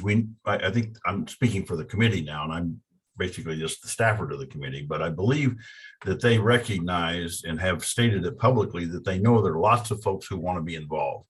And to the extent that we can involve those folks, I think they want to do that, because this is a big decision involving the whole area. And so I think we wanted to wait until we engaged the search firm, and now we have her. She's been on board, I think, a total of 2 or 3 weeks now. And a part of that was to interview folks, get input, learn about us, learn about the people. And she got a lot of feedback, some along the lines that you're talking about as well. And the committee is working with her now to design that process. I would tell you what it is, except it hasn't been designed yet. But I think one of the goals is to make sure there's maximum participation and involvement in the actual selection. And so they're aware of that. They're working with Cindy from the search firm to design a system to provide that. And they're going to be making a report back in January, which is the next stop. In terms of the progress being made on solicitation of candidates, how is that going? Without names, because a lot of these folks want it to be confidential because they have work elsewhere. But sort of a report on candidates and candidate turnout, and then also a report on on the process for doing the interviews. So that will come out in some detail at the very next board meeting. That's what I know of the process so far. Great, thank you. I appreciate your response to that. Thank you, Mr. Brennan. That's it for me, Chair Mosca. All right, thank you. Any other comments by board members? Director Montgomery Steppe? Thank you, Chair. I do have a motion, and we'll just see where it goes. But just based on my comments, I would like to maintain the original JPA language for the voting share. So my motion will be to maintain the original JPA language for section 4.11.2 of the JPA, which originally reads voting shares vote at the same meeting in which an equal vote action was taken, 3 or more directors shall have the right to request and have conducted a voting shares vote to reconsider that action. And that concludes my motion. Happy to second. All right, so we have a motion by Director Montgomery Steppe and a second by Director Aguirre. Any discussion on this motion? All right, I'll say a few words. This Supervisor Lawson-Remer. I really appreciated the perspective. We think about what is representation, and obviously there's a reason that we have a weighted vote. It's to ensure that if there's issues where individuals who might be unfairly impacted and there's a really significant divergence in needs and viewpoints between entities that have significantly larger numbers of people in their jurisdiction, have a very different view. And I think, I'm open to continuing this conversation in the future. But as a new board member, I've also served on a lot of other boards, and I really acknowledge that there's a reason to have, for equity reasons, to have that weighted vote, and we'll be supporting the motion today. So just to restate this, the weighted vote exists now, and this change would basically not change status quo in the configuration that we have now. So we'll still have the same thing. It's just that as we grow, the JPA is static, and that means that as we grow, that what we had originally discussed, and even as we have today, it will mean that folks that had agreed to a JPA whereby the weighted vote would hardly be used could actually be used a lot easier in the future. So right now at 7, it doesn't change, but as we move up to 8, 9, 10, if our goal is to expand and we go up to 8 or 9 or 10, this JPA is static. I suppose we could address in the future, but it's static and it's not going to change. There's no language in there to say that it's going to change. And the original intent of this was basically to be 3 or more member agencies when there was only 5, and to cap the 49%. And so within 3 years, if we're basically moving up, it really does change the power structure significantly.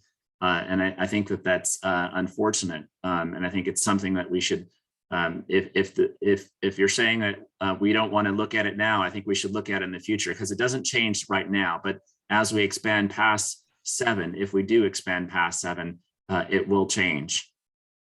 Councilmember Mosca, I understand. I definitely would be open to looking at it in the future. I think it's just a bit premature at this point, given the fact that we still have jurisdictions who have such significantly larger numbers of individuals that would be impacted. But I would certainly be open to looking at this again in a year or so when we see how things grow. All right. Thank you, Director Lawson-Remer. Director Sotelo Solis. Thank you so much, Mr. Chair. Yeah, and I think for me, being is how I'd like to hear a little bit more on this item. I think the rest of the proposed amendments for me, and this was for clarification for the maker of the motion, this is only for section 4.11.2A, correct? You didn't include any of the other amendments, correct? To The- hold over. Well, I would say staff recommendation with the amendment that 4.11.2 not be changed and go back to the original language. That's what the motion is. So to Okay. clarify, oh, I'm sorry. I was going to clarify your motion, Director Montgomery Steppe. It would be to adopt the amended and restated agreement as it's presented, except for the proposal of 8 or more directors. So essentially section, as you pointed out, Director Satella Solis, section 4112 and I'm sorry, 4112 would stay, would not be modified. Correct. Okay, great. I just wanted to make sure that was the motion on the floor. Thank you so much. Yeah, and thank you, Director Sotelo Solis, for that clarification, and Ryan, because that, obviously the other stuff is really housekeeping, and so that we need to change our name. It really is San Diego Community Power now. All right, Director Lawson Remer, I see your hand is back up. Did you have another comment? All right, Megan, do we have anybody in the public with their hands raised? We do, but they're the same 3 people that have already spoken. Did they want to speak again, or Oh, did their I hands go didn't back? know if you wanted to allow that. All right, so let's bring it back to the board. If they've already spoken, then let's vote on this item. Director Sotelo Solis, how do you vote? Sotelo Solis, aye. Director Montgomery Steppe, how do you vote? Yes. Director Lawson Remer, how do you vote? Aye. Director Humora, how do you vote? Aye. Director Aguirre, how do you vote? Aguirre, aye. Chair Mosca, how do you vote? Yes. Motion carries with all directors voting yes. I would also comment that it's interesting that the largest cities and the largest members and the smallest members are actually in unison on this, which probably is why we've never had a weighted vote. Because you would think that it would break down on that, but it didn't. So, all right, let's move to item number 14, which is approval of renewable power purchase agreement with Duran Mesa LLC. And it's our amazing Byron Vosberg who is leading this discussion. Thank you, Chair. Appreciate the introduction. And again, good to see you all again, especially again with the expanded board. So I think we can move to the next slide, please. But what we have for you here is a renewable PPA, a long-term contract for a wind facility. And this is the 4th that we're bringing to you from an RFO process we started last year. So I'll get into it here in just a minute. But again, this kind of rounds out the solicitation we started quite a while ago, and it's been through a good number of hands. So start with a little background. I'll try to keep it brief, but just again, background on where we are. One for the purpose of long-term contracts, and then also on the timing and the timeline on the next slide. But the first one here is the renewable portfolio standard is kind of California law, as we all know, that we need to be X% renewable every year. It's obviously increasing year over year and increasing year by year, but is measured in compliance periods, which are 3 or 4 year periods at a time. Typically, we don't concern ourselves too much with renewable portfolio standard requirements because our voluntary goals exceed so drastically what the state requirements are. So if we're going to be 50% or more renewable, we don't need to worry about being 30, 36, 38, 40% renewable. So that's not really a concern. What there is, though, there's another kind of aspect of the renewable portfolio standards that's a requirement that 65% of the mandated renewable energy be from long-term contracts, and that starts this year in 2021. So it's this is the first year, so it makes it even tougher for us in our first year of operation because 1, we're ramping up, but 2, there's usually a window of a couple of years between signing contracts and when they're actually online, and so it makes it and there's no grace period, I guess, for new LSEs, new load serving entities to come online and get a couple of years under their belt as they build new facilities or have new facilities built for them. So that's we'll come back to that in a minute, but just want to make sure that's key, that we need starting this year, and so over a 4-year compliance period, 2021 to 2024, we need to have 65% of our renewable energy sourced from long-term contracts. Next slide, please. A brief background here, just kind of on this timeline. The process kicked off in June of 2020. So it's been a while here in the works. Obviously, we evaluated responses, and a lot of this, obviously, half this process predates most of us here on the call. So new directors, you're not the only ones here who are still learning about some history. But we shortlisted in August of 2020, and then negotiated with a lot of shortlisted counterparties. We've brought 3 of those contracts to you all previously. So in April and May, the Vikings, the Oberon, and the JVR projects were all approved. And then we've continued negotiating. There was a shortlist. When you shortlist projects, you don't necessarily execute deals with every project that you shortlist. The shortlist is based on bid submission and then higher level details. And the shortlisting and the conversation with the ad hoc contracts committee and the selection process is really I'd say green light, right, negotiations, and if staff are able to negotiate contracts on terms that are beneficial and mutually agreeable, then we'll move forward with the contracting process and bring it to you, obviously, for approval. So we're here kind of in December, a few months after the latest PPAs, because these negotiations have been a little more drawn out, and just for transparency, I think there was a little handoff in the PPAs as I joined in February, and kind of handed off from other consultants to me, and now with Ian and Carlos on my team as well. There's just been some turnover of these PPAs as they've been negotiated through the process, and then also, in addition to that, Pattern has kind of turned over some of their commercial team as well this year. So it's been playing a little hot potato with a 10-year contract. But what we have now is a contract that we're all happy with and ready to move forward with. Next slide, please. So just want to round out, it feels like, again, ancient history. It's been a few months since we looked at these other projects, but this is kind of our slate of projects that have come out of this RFO that we ran last year. Again, as mentioned, Ian mentioned, we also have had a local RFI recently that'll inform another solicitation next year. So this is kind of our 2020 slate of projects. We'll have another slate probably that we'll start looking for early next year, but this will probably round out procurement for the 2020-2021 process. So as you can see above, a lot of these projects are probably familiar now. The Viking Solar, JVR, and Oberon are the 3 I mentioned before. So the 4th one here is Pattern Energy, is the developer. The counterparty, the project name and the contractual counterparty is Duran Mesa. It's a 50 megawatt wind project, and it's in New Mexico, in Torrance County. It's a 10-year project with an expected timeline. And this is, I think, one of the compelling parts of it as well, is that it's expected to be online here pretty darn soon. Expected to be online, if not by the end of this year, by January. So next slide, please. I'll give you a little bit of context here about Pattern Energy. They're a pretty well-known reputable group, established in 2009, headquartered in San Francisco, California. They, again, pretty well known as an operator and developer of wind, solar, transmission, and energy battery storage. They have 30 operational projects in their portfolio now, over 4,000 megawatts in the US, Mexico, Canada, and some of Japan as well. Owned by Canadian pension funds and some private equity groups, as well as, I think, some of the early Pattern execs, I think, also still have some stock, but that's their ownership structure.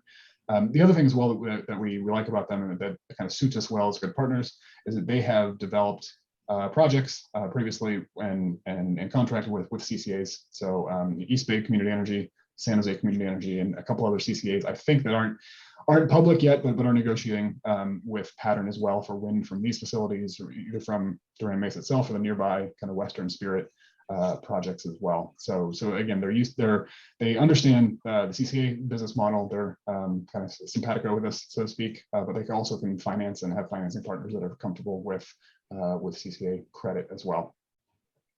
Next slide, please. So the map here on the right shows you that the projects that Duran Mesa is in the red, and as part of this really project that Pattern's been involved in, it's really an attempt here, a big effort to tap a lot of the wind resource that's in New Mexico. It's a really strong wind resource, and in doing so, they've been building out a lot of new wind turbines, obviously wind generation technology and equipment, but also infrastructure and a lot of these long transmission lines to deliver it to the existing Western grid. And then they're developing that, turning over the transmission assets to the New Mexico grid operator, but then anyway, it's then delivered on to California for our purposes. So the project itself is 50 megawatts of the 105 total megawatts of the Duran Mesa project. So it's total 105. We'll be sharing output. I don't know that contract is complete yet, so we're not sure who our partner or our roommate, so to speak, is. But we will have 50 megawatts of wind from the project. And again, the total project here is over 1 gigawatt of wind that the Pattern's developing in New Mexico. So we have one small slice of that. Location, as I mentioned, is in Torrance County, New Mexico, expected to be online very shortly, either in the next couple of weeks or early next year. They're energizing the lines now and really have been in development for a long time. There should be about 180 gigawatt hours a year of generation, delivered to California, again, from across those transmission lines. That, for reference, is about 36,000 San Diego homes, kind of the equivalent in annual usage, and it's about 2% of our total energy requirements. As I mentioned again as well, the New Mexico wind really is a strong resource, and not only is it strong, there's diversity in it as well. So we're not, as we think about building a portfolio, we don't necessarily want all one resource necessarily, but we also don't necessarily, for our wind, there's diversity or value in having diversity, not just in California wind, but also in New Mexico wind. So as wind blows at different times, we're not subject just to any one resource or any one location. Next slide, please. Just a little more here on the contract. It's a 10-year contract with 75% annual deliveries required. That's kind of standard terms for wind PPAs. It's a fixed price with no escalation. Again, the pricing is confidential, but it's a competitive price that definitely will provide value here to SDCP customers. There are no collateral obligations, so we're not posting collateral to SDCP. We're posting out of pocket, but there is collateral to us from the developer, from the seller, in case there is failure. Obviously we're made whole and financially compensated. And again, the point I made earlier, led off with, is that because this is online so early, a lot of the other projects we're considering at this point might be online in 2023 or 2024. But because it's online so early in next year, it'll have a lot more deliveries in the 2022, 23, and 24 period, which will maximize deliveries, during this compliance period 4, during which we've got to have a certain number of renewable deliveries under long-term contracts. So that's the presentation I have for you all. There's a recommendation here to approve the agreement, but happy to take any questions, comments as you have them. Thank you, Byron. Presentation was excellent, and I think that latter point was really the most important point in terms of the compliance period. And though it's small compared to our overall load needs, it's important because it kind of rounds out that compliance period. Correct? I mean, that was your last statement, which is, I think, is probably the most important. Yeah, that's right. Any questions for Byron?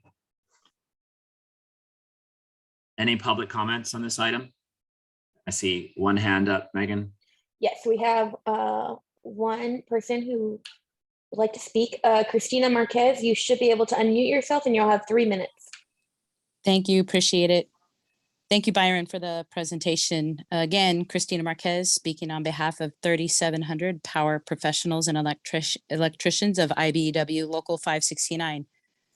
We oppose the renewable power purchase agreement with Duran Mesa LLC. This does not follow SDCP's implementation plan by focusing on the development and implementation of local energy programs, therefore producing local opportunities for workers to have the opportunities like I did when I was in the apprenticeship and as a journeyman. To this end, we urge you to ensure resource adequacy solicitations prioritize and maximize local renewable energy and energy stored paired with local renewable energy opportunities. And I love that you're going for wind. That's great. You're right, Byron. We do need to focus on other things, not just solar. So that's great. And I just want to say, we look forward to continuing our collaboration with the SDCP to 100% renewable energy and good local green energy jobs throughout our region. Thank you for your time. Thank you. Any other public comments? No, Megan? that concludes the public comments for this item. All right, let's bring it back to the board. Any other questions or comments for Byron? If not, I'll entertain a motion. And sorry, Chair, to interrupt. If I can comment briefly on that if you'd like. On Sure. public comment. And again, I think just our emphasis here, our goal, as an organization, as you know, is to develop as much, renewable energy locally as possible, right? I think that's definitely our plan. Pretty clear that we've got the, 3 Southern California solar PPAs signed already, right? We've got well, I guess you'll be hearing about the feed-in tariff program here in a minute from Nelson. We're doing the local RFI and really doing everything we can to get into the community and into the business community as well, and development community to do what we can to incentivize and develop local renewables and local clean energy storage. So that's all part of our mission. We certainly appreciate that and share that with the community members. As I see it, as I mentioned, this is kind of a 2% slice of where we end up annually as we grow over time. And it really shouldn't preclude any local renewable energy or local development. This is kind of a base layer we're laying in now, but there's, because of, as I mentioned, the early online date and its and ability to help us meet kind of the regulatory compliance obligations. But in no ways should this preclude any of the local development we have to do and local resources we have to build out over the next few years. Right. Yeah, no, good comments. It's not going to preclude because it's not there. And I think that us working with the developers, energy developers, is really going to basically, send proper signals and ensure that the market's there and the opportunities are there in the future. So, we have a lot, stay tuned. We have a lot of energy to procure, and we're looking forward to procuring it as local as possible. So, Director Montgomery Steppe. Thank you, Chair. I agree with you and also with Byron, and I appreciate kind of being briefed on this before and using sort of also a big picture analysis along with the technicalities of the deal, just so that we can understand where this stands in the grand scheme of things and the work that we have to do. And so with that, I'll move approval of staff recommendation.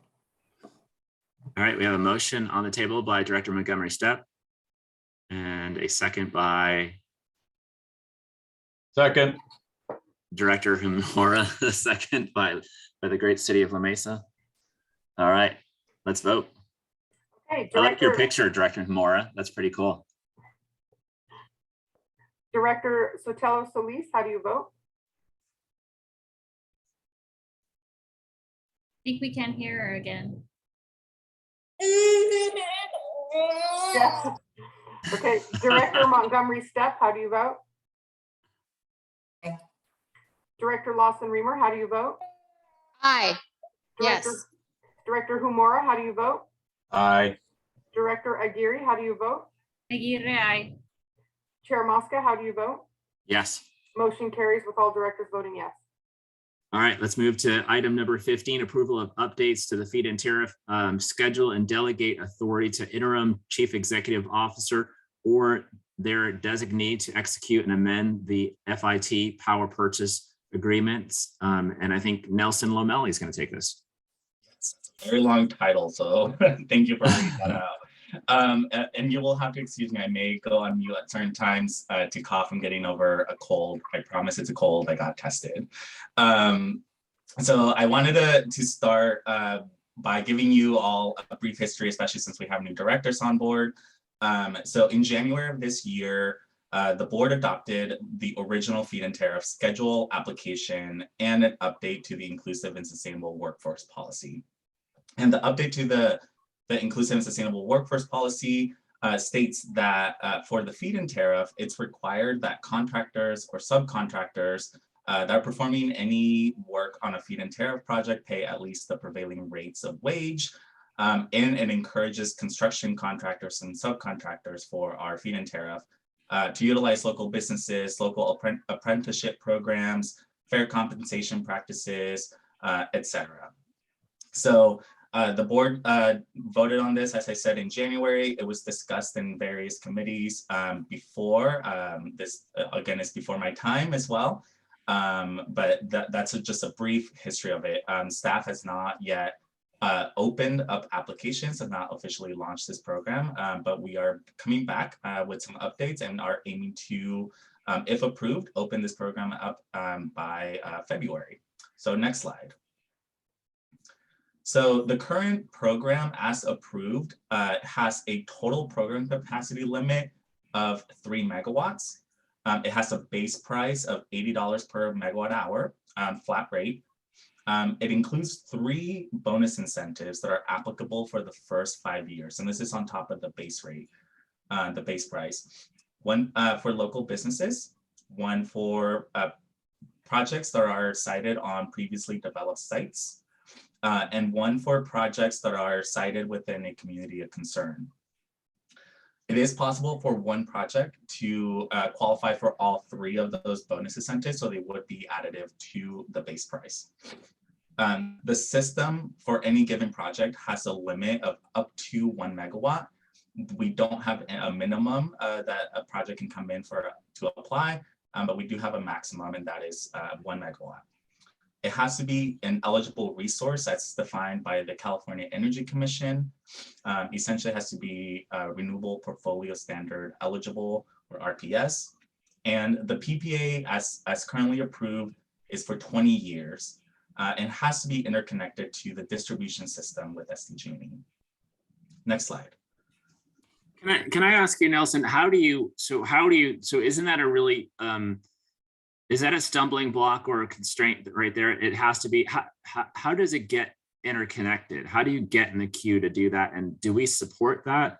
Do we basically, how do we basically prioritize or help them prioritize with CalISO or with the local IOU? How does that happen?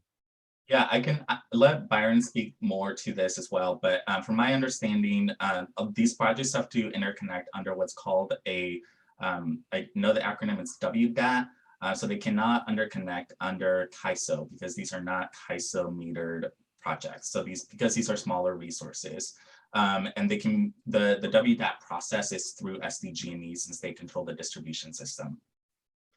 So they have to, in some ways, find a public purpose and overall benefit. Otherwise, it could kill the project because, I mean, the individual feed-in tariff program person is not going to be able to pay for interconnection. Byron, how does it work? Yeah, so it's a interconnection process. It's a pretty standardized process through the IOU, in this case SDG&E. So they've got the WDAT process, kind of governed by Rule 21 but again for the distribution side, so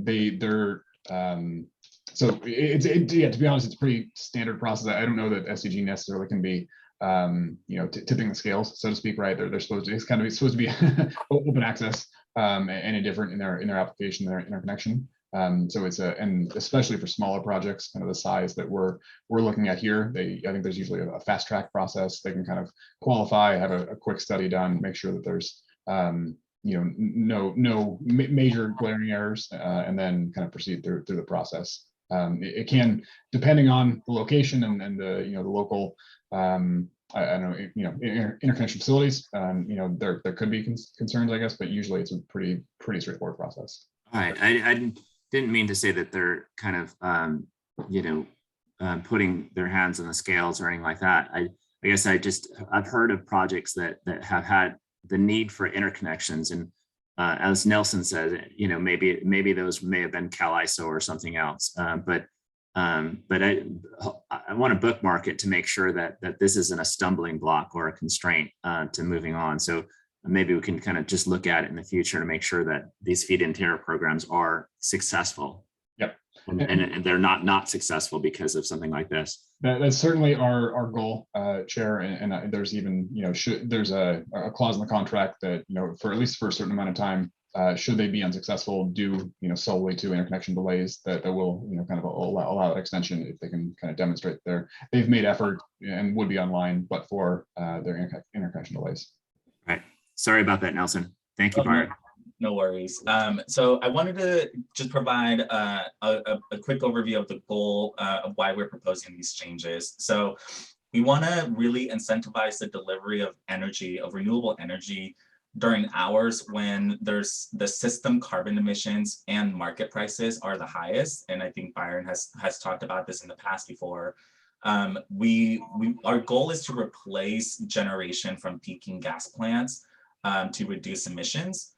And our goal is to avoid causing or having the feed-in tariff be the cause for utility scale renewable energy from being curtailed during the middle of the day during certain parts of the year. And also to ensure that projects that are ready to go, that are essentially viable, have an opportunity to apply for our program. So with that, next slide, please. It's a quick overview of our proposed changes. So one is to increase the program capacity. Two is to change the pricing structure from a base rate to one that is based on time of delivery. Three is to establish 3 security deposits: reservation, development, and performance. And then the last one is to delegate authority to execute and amend the power purchase agreements that are found in the board agenda packet. Next slide, please. So the first one that I'll tackle is the program capacity. So as I mentioned, the current program is 3 megawatts. Staff is proposing to increase the program capacity to 6 megawatts. That's in recognition of the fact that our load has grown. We have new members joining us as well. And it's in line with what other CCAs have also done with their program capacity. The second piece is switching to a time of delivery rate. So this is a pretty innovative concept for a feed-in tariff program. So instead of paying a flat rate, we would instead vary the rate based on when energy is being delivered. And this is really used to incentivize the delivery of renewable energy from energy storage systems during our peak hours. So staff is proposing that between 7 p.m. and midnight, staff would pay, or SCCP would pay $120 per megawatt hour of energy delivered during those times. All other hours, we would pay it at $60 a megawatt hour. Next slide. Getting on to the security deposits, we wanted, one of the first ones that we want to talk about is the reservation security deposit. Staff is proposing a security deposit of $5 per kilowatt of the proposed generator size that is due at the time of application. So if we get a project that comes in and the generator size is 100 kW, the reservation security deposit would be 5 times 100, so $500 that would be due at the time of application. This is really a way for us to protect the program queue, because as currently adopted, it's a first come, first serve program. So instead of having that queue jam-packed with projects that are nowhere near they're being able to interconnect or getting their permits, or they're just not viable, and shutting out other projects that are ready to go, this will at least help ensure that the reservation security deposit will help ensure that those projects that are ready to go can come in. This reservation deposit is returned to the applicant once commercial operation is achieved. And if the project does not reach commercial operation, then we get to retain the security deposit in full. The next security deposit, next slide, please, is the development security deposit. Again, this is another, staff is proposing the security deposit of $5 per kilowatt of the proposed generator size. And this is due when we execute the power purchase agreement. So this will ensure that projects that have an executed contract with us achieve their commercial operation date as contracted, and is returned to the applicant once that commercial operation is achieved. If the project does not reach commercial operation, then we get to retain the development deposit in full. And then the last one that staff is proposing, next slide, please, is a performance security deposit. And the performance security deposit is of $10 per kilowatt hour of the proposed system size. This is due once commercial operation is achieved. The premise of this deposit is to ensure that projects deliver the product that we contracted and helps protect the organization and our customers as a whole.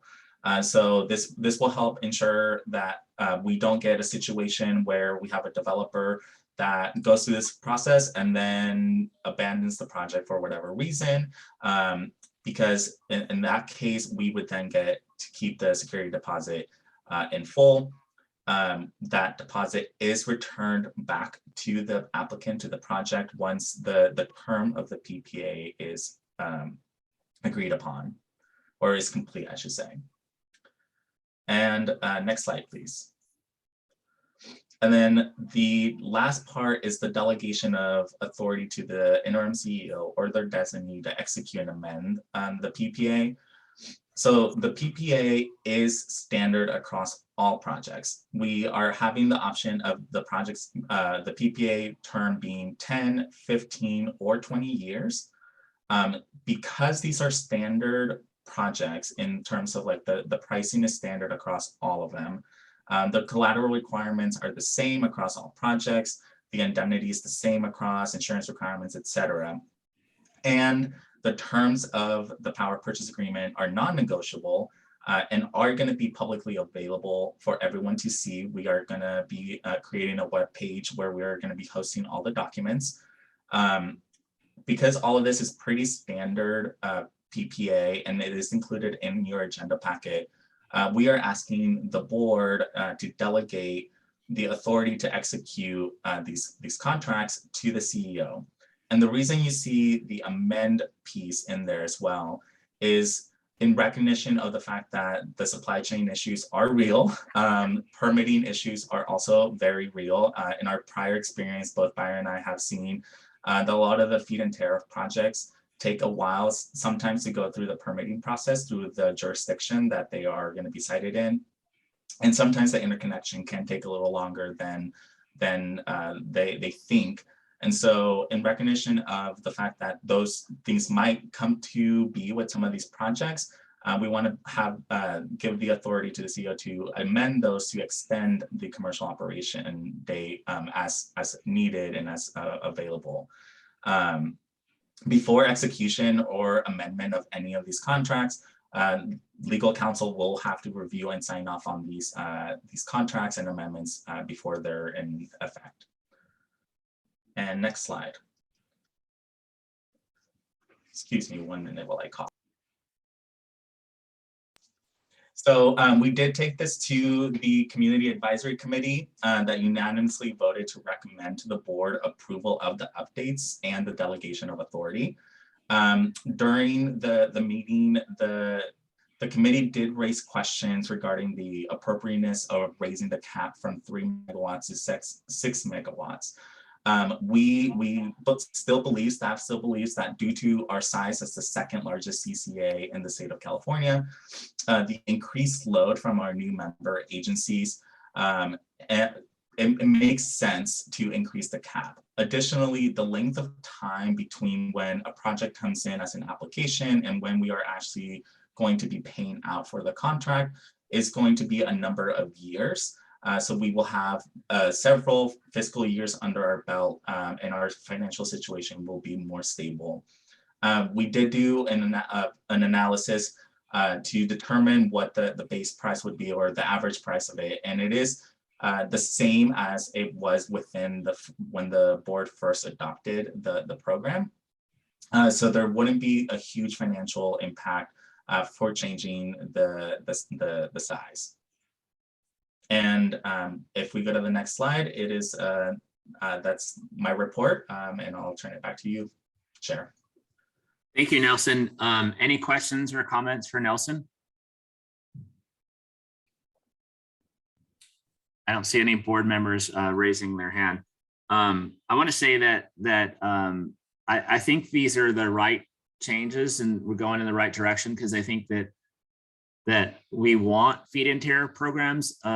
We want a healthy feed-in tariff program. We want it to be successful. I'm happy that we're raising the cap so that we can have more of our energy load coming from feed-in tariffs. I mean, this is something that, you know, I felt strongly about when we're forming a community choice energy program, more local generation, more distributive generation. I'm not sure about the deposits. Is that all? I just kind of making sure that we're not, I want to protect the agency, but I also want to basically make sure that we're not creating constraints to these things actually happening. But you never know, right? Until you open the door. But are these deposits, this kind of due diligence, is this what we see in like Marin County and other CCEs that have really healthy feed-in tariff programs?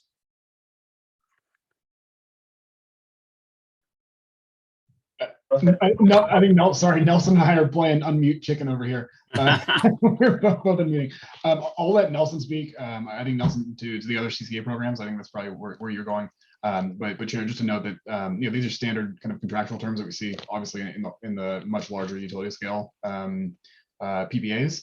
We've watered them down drastically, so it's not nearly even though they're on smaller scale projects, right? We've even reduced the amount of because it's kind of a proportional deposit, right? Based on how much on how big the size is. We usually see numbers that are kind of $60, $90 a kilowatt, and this is down in the 5, 10, 20 range. So it feels right. So it feels much more achievable, and for a development of a 1 megawatt project, in the single $1,000 range certainly feels like it should be achievable. And I think that's in line with other CCAs. But again, Nelson, I'll let you. Yeah, I mean, maybe Nelson, from if you can take it from the experience point of view, like what are other CCAs experiencing based on what Byron just said? Is it a constraint, or is it we're basically setting this at the proper level? Yeah, no, definitely. This is something that we've seen with other CCA. So in my prior experience with another CCA, I did manage their feed-in tariff program as well. And they did have a security deposit, a reservation security deposit for that same reason, to protect the queue. They had stronger collateral requirements. Instead of the 5 to 10 that we see here, they were actually requiring $20 per kilowatt of system size for collateral requirements as well. I'm not sure in terms of what MCE's program currently requires, but they do have similar protections in place as well. One last question, and then we'll go to the public. What about energy storage? I know that we had the Cal CCA conference, we had the local climate action campaign conference, we had the CEC members, we had the PUC members, and folks talking about the need for greater investment in energy storage. How do we, if it was a PPA, with that Byron was working out, that we would basically prioritize pairing it with energy storage. How do we incentivize some sort of energy storage, or is it even necessary or relevant? That's incredibly important, and that was a factor that we thought about a lot, and which is where the pricing structure that you see came from. Is our intent to send a price signal to the market to say, hey, we want battery storage, we want energy storage, we want energy delivered during this time. Please do hybrid systems with solar systems as well, so that we can get that battery storage in place as well, so that we're not just having disregarding storage as well. Perfect. Thank you for that comment. All right, let's go to the public comment. Megan, did you want to call the folks in the queue? We have 3 people. Eddie Price, you should be able to unmute yourself, and you have 3 minutes. Yes, thank you for allowing me to speak. Could you go back to the slide that mentioned the workforce part of this approval? And I see you said you brought it to the Community Advisory Committee, but I don't recall it because I probably would have said something there. So maybe I will just speak as a member of the public. But every time something like this comes up, the conversation gets more and more unionized. And as it's been said tonight, the union has 3,800 members. That's fine.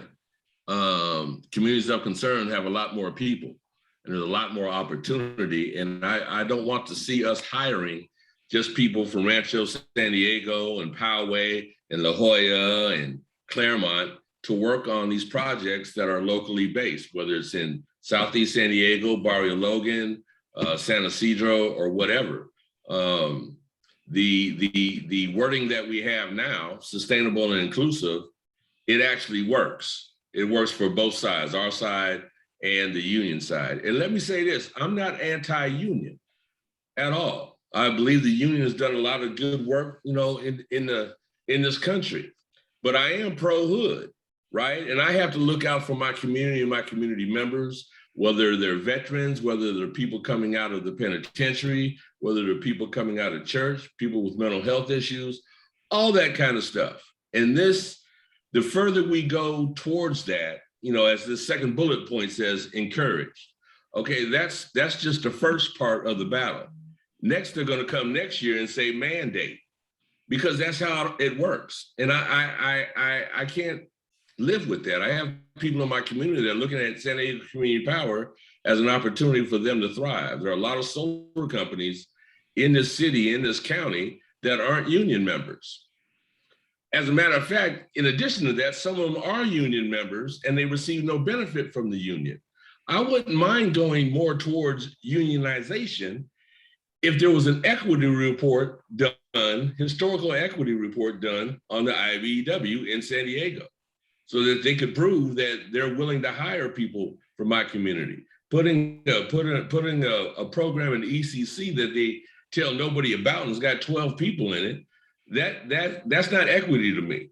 That's checking a box. So I would humbly say, leave what's in there now and move on to these much larger items in this item 15. Thank you.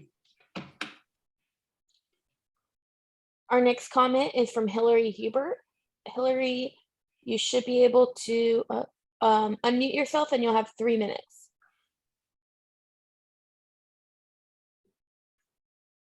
Hi, thank you for the opportunity to speak. Good evening, Chair Mosca, members. My name is Hillary Hebert. I'm speaking today on behalf of Cleantech San Diego. Cleantech San Diego is a business organization that positions the greater San Diego region as a global leader in the clean tech economy. Over the past year, Cleantech San Diego has regularly convened a group of experienced local energy developers to follow CCA programs related to the development of local renewable energy resources. Our goal is to serve as a sounding board and a source of technical market-based expertise to CCAs. We frequently invite SDCP to join the conversation, and staff has been very generous with their time and willing to engage. During our December working group meeting, Nelson Lamelli attended to discuss the changes that he presented here today. And based on that presentation, Cleantech San Diego supports the proposed changes for the following reasons. The development of local smaller scale projects, these 1 megawatt or smaller size projects, represents an often overlooked middle ground of renewable projects that are too large for net energy metering, but don't fit into large scale renewable solicitations. These projects allow developers and communities to be innovative and are more likely to be appropriate for pre-disturbed industrial locations where large scale projects might not make sense. Additionally, SDCP's feed-in tariff could be the only opportunity of its kind in the region. With the unprecedented volume of renewable energy that we need to build to meet the region's climate goals, it makes sense to keep all options open. SDCP's adjustment to the pricing structure recognizes the reliability needs facing the region and incentivizes developers to build the storage and solar hybrid projects that the grid needs. SDCP's pricing structure will speed the adoption of hybrid solar storage projects in our region. Cleantech San Diego appreciates SDCP's commitment to engaging with our business members and the opportunity to provide our feedback. We look forward to future collaboration on local energy procurement policies and opportunities. Thank you very much for the opportunity to speak. Our next speaker is David Harris. David, you should be able to unmute yourself and you'll have 3 minutes. Good evening, Chair Mosca and board members. My name is David Harris. I'm a member of the Community Advisory Committee. And I am also a volunteer with San Diego 350. And I have 2 comments, well, 3 comments. First of all, I support this feed-in tariff program at the 6 megawatt cap, and our advisory committee unanimously support this project. But I did have a couple of concerns. One, the hybrid solar projects will be incentivized under this variable pricing for non-peak and peak energy hours. And in addition, biodiesel and biomass projects will also be incentivized because they can deliver the energy when it's needed at the higher compensation rate. I was just had a concern that that it's possible that a project could be proposed locally, but would import the renewable natural gas or biogas, biodiesel from another county or another state. Because under the RPS standard, this is allowed through truck or pipeline if it meets one of the environmental benefits spelled out in the RPS. So I was a little concerned about that because I'd rather see these projects where the biogas is generated, say from a landfill or other source within the county. And my second comment is with regard to the overall cost of this program. I think it's fair that the board should be informed of what the total cost of the program will be when it meets the 6 megawatt cap, at least an estimate of how much it will cost. Based on the information provided by your prior consultant in January, this program would perhaps cost $400,000 to $500,000 per year in the cost premium being paid at the initially approved rate. With the variable pricing, I don't know what that number would be. So I just thought it would be very useful for the board and the public to know what the total cost of the program is annually at the full cap. Thank you. And that concludes our public comments. All right, let's bring it back to the board. Byron or Nelson, did you want to, do we have the approximation numbers in terms of the total cost for this with if the board does increase the cap? Yeah, Chair, we don't have anything officially prepared for you. So we can do some, we've done some, I guess, estimates ourselves, and you can kind of share back the envelope. You know, I think, and I forget what the original number was. I think was it 300,000 to 400,000 was the original feed-in tariff. So expanding that would kind of double that. That said, and a number of ways to kind of look at this, whether it's kind of the total notional value outlay, right, to projects per year. But then obviously there's kind of the net market value, right? Because it's kind of offsetting some of our load costs, and actually it should be highly beneficial to have a lot of these deliveries in the evening period.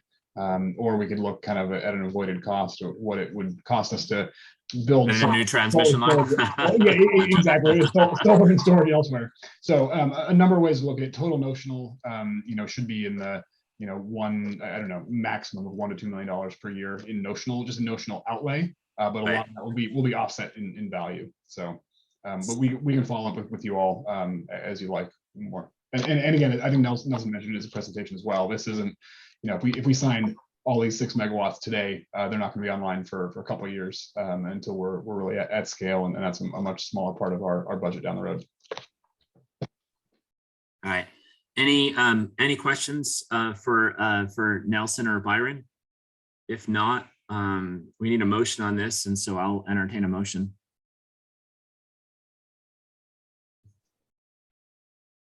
I'll move the item, Chair. All right, I'll second the staff's recommend. I'll second the motion. All right, so we have a motion by Director Montgomery Steppe and a second by me. Let's vote. Okay, Director Sotelo Solis, how do you vote?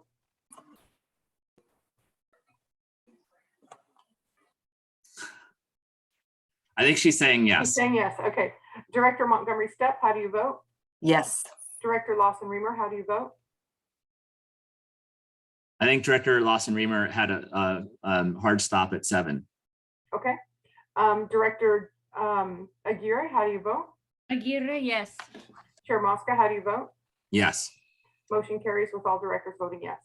And I do want to say, just because I said that about 7, it will be a goal of ours to get out in 2 hours. And so at 7 o'clock in the future, we'll try to make that goal every meeting. This last meeting of the year, it was very difficult because a lot of stuff going on. Actually, we moved some stuff to subsequent agendas just to not be too long.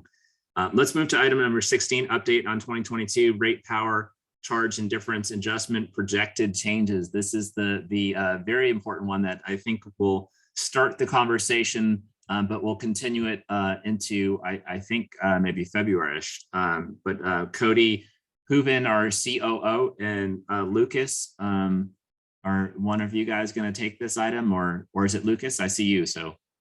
I'm here too, and I will right. kick us off and then pass this off to Lucas. So probably the end of the meeting and probably the least favorite topic for all of us to talk about. So glad to be here with you all.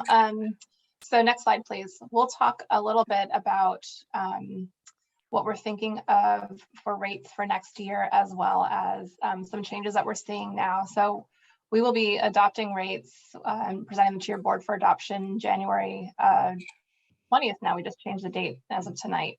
But we wanted to give you a precursor to understand some of the foundational items that go into setting rates, giving you a little bit of a primer so that the January meeting goes a little smoother. So we set our rates annually for those board members that are new, and they're done typically in January. This is only our second time doing this, so it's not a routine for any of us yet, being a new organization.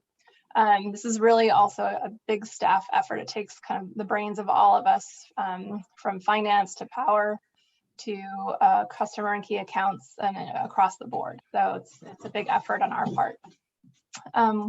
So I'll run through a few items here that kind of set the stage for you. Next slide, please. So we really look at several factors when we're building up to our rates and setting those, and the key considerations are listed here. So of course, we start with the main goal, which is really long-term financial stability and sustainability. And for us as a brand new organization, that's kind of utmost in the staff mind as we're thinking about how to present rates to the board. So we look at our costs first, and majority of our costs come from power. Over 90% of our costs are from the cost of power. And of course, also our operational costs and our credit obligations and debt service payments that we have. So we'll do all that through what we call an updated pro forma, which we'll share with the board at the next meeting. And then of course, we look at customer value. So what are we providing our customers? What have we committed to them?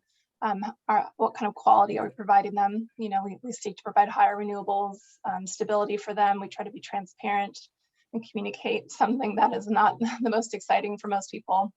And also with an eye, even though it's a next year's rate setting, we have an eye towards our 2023 and beyond enrollments, and especially next year because we have 2 new cities that will be joining us, or a city and a county. And then of course, last, we compare ourselves to SDG&E's rates you know, attempt to ensure competitiveness with them. So both on quality and price. And then there's a series of fees that they pass on to us that we have to take into account when we're setting up our own rates to balance all of these things together. With all of that, we package that up and create a rate structure that we present to the board for adoption. And it's a lengthy list of different rates for different times of year and different customer classes. All of this, unfortunately, is compressed in timeline, if you're wondering, because the SDG&E rates are not set until the end of the year. Laura, earlier in the meeting, actually just presented on getting the final decision today, and that means they will compile their rates and post them in the next few weeks. And that's the last piece of information we need in order to create our rates in January, and then have them ready to go for our February 1st when we start enrollment of our next phase of customers. So hopefully that's the big picture process we look at and put together. Lucas is going to go through some of the details, the building blocks that go into rates, and some of the fees from SDG that we're seeing change for this year. Next slide. And Lucas, I'll pass it over to you now. Thank you. Thank you, Cody. Good evening, Board of Directors. Welcome to the new members. As far as our overview of the rate setting process, I just want to first bring your attention to the chart at the top right-hand corner. So this actually denotes our joint rate comparison. And in response to the comment raised earlier by Mr. Bill Tater, we are required to create a joint rate comparison within 60 days of any rate change, whether the rate change is by us or whether that is by SDG&E. And in actuality, this joint rate comparison breaks down all of the individual components of what goes into the bill, the generation rate, the delivery rate, the PCIA, and franchise fees, which are the fees that Cody had alluded to, that are essentially charged to all customers by SDG&E. And we have to take those into consideration as we're setting up our rates to ensure the competitiveness factor against SDG&E commodity rates. And then finally, there is a total electricity cost in dollars per kilowatt hour, which is what Mr. Bill Tater was referring to. And so this information is actually public. It's posted on our website, as well as posted on SDG&E's website. And then also in response to his comment, when we're actually reviewing the bill, it's broken down into the individual time of use price factors for super off and on-peak hours. And so it's easy for customers to actually track what they're actually getting charged pertinent to the specific time of use associated with their usage consumption. The one thing that I definitely would like to stress on is the fact that in carving out rates after we do our revenue requirements, the piece that we can control is just the generation rate. This is the one piece that SDCP controls, the commodity pricing. The delivery, obviously, this is a cost to deliver the power that we generate, and that delivery charge is uniform across all customers, regardless of who's actually serving them. The PCIA and franchise fees, these are the two fees that SDG&E assesses customers, our customers and bundle customers. And the power charge and difference adjustment, for short PCIA, this is essentially the above market cost, wherein SDG&E procured power for all customers before they started switching away from their service, let's say into our service or another load serving entity service. And so that cost, or that above market cost, is actually set every year through the ERA process, which Laura had talked about earlier, which is the Energy Resources Recovery Account proceedings. And through that mechanism, SDG&E is able to recoup the stranded costs of the power that was originally procured for all of their customers. And now that some of these customers have departed, there are those stranded costs that customers have to essentially pay for.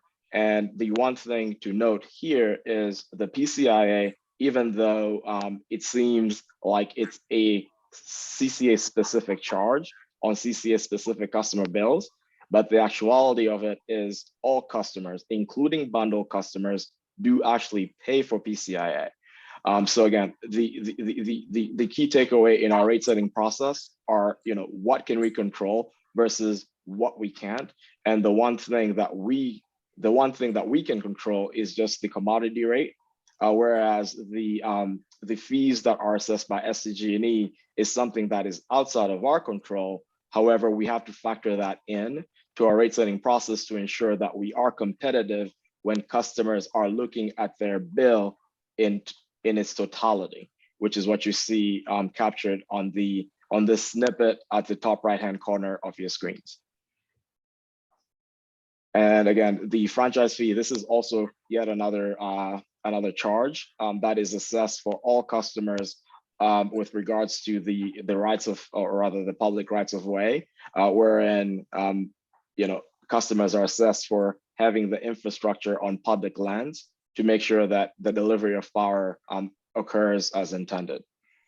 And then last but not least, in our rate setting process, we have to factor in the competitiveness factor, which is essentially the commodity rate that we control, the PCIA and franchise fees that are assessed for all of our customers by SDG&E, and then the resulting rate after those fees are factored in and how that stacks up against SDG&E. So as of the last rate change that the board approved effective June 1st, our competitiveness factor, commodity to commodity, is at 1% discount relative to SDG&E, which then translates to about a 0.5% savings across the total bill. And that is reflected or is captured on the chart that you see at the top right-hand corner. So again, this is rate setting one-on-one. I'll take a pause here and see if there's any questions or comments that I can field at this time. So, I mean, this is really fixed up, especially after a full day of work and stuff. You know, any questions that you have are good questions, and we can always we're going to revisit this again as well. This is some complicated stuff. Lucas, I appreciate you making the comments that you did earlier regarding the rates and how it breaks down, just to be responsive to the member of the public that had made a comment. So, but they have to go online. And so, I mean, most people are kind of paperless nowadays, but you know, if you do get a paper bill, does it actually show in the case of being, you know, for SDG&E, does it show that you can go to the website and see what the charges are, the breakdown, or does it on the bill, does it show it? It actually does, Chair Mosca. So the bill itself is broken down by the individual time of use buckets and the associated price points associated with those specific time of use. So a customer in actuality should be able to see what the rate is, and obviously their associated usage broken down into those specific time periods and the resulting charge thereof.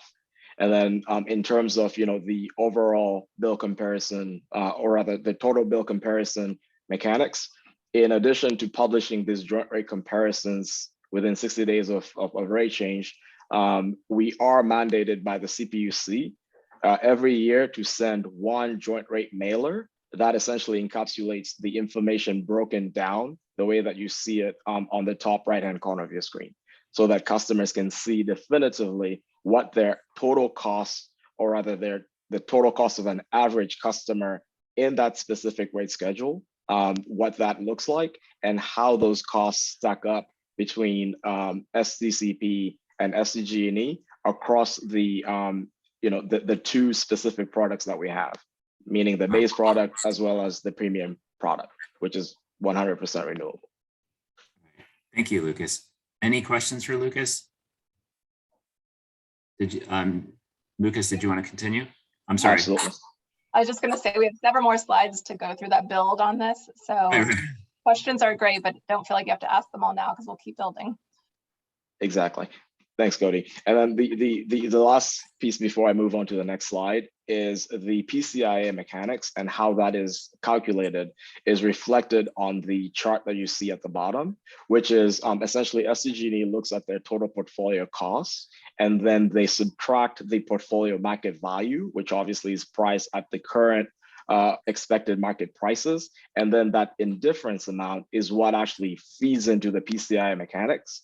And I think I will try and bring it full circle in the next or in the subsequent slides. So having said that, Kimberly, can I get to the next slide, please? Thank you. So it's always good to have a reference point in terms of where we've been and where we're going as far as the rate trajectory is concerned.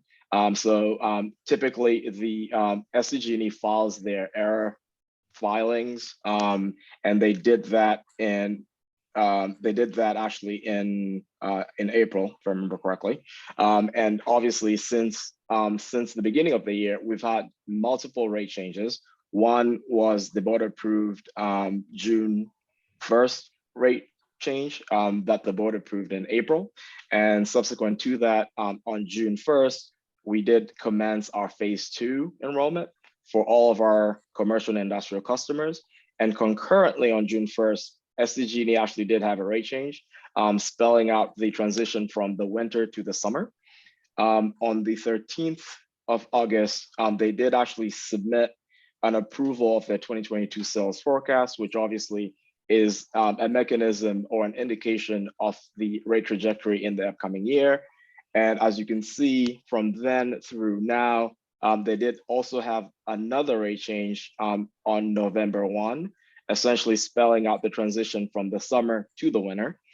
And in December, there's a lot of moving pieces with regards to the error proceedings. There is actually the decision that just came out today, according to what my colleague Laura had mentioned earlier. We're still in the process of analyzing that decision, but essentially that allows for SDG&E to file some other subsequent advice letters between now and the end of the year that will essentially spell out what their rates would look like effective January 1st.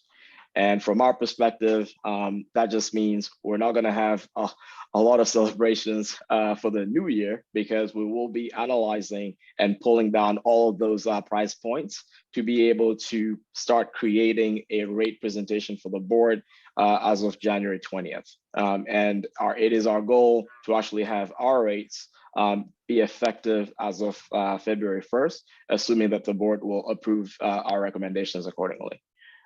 Moving over to the next slide, please.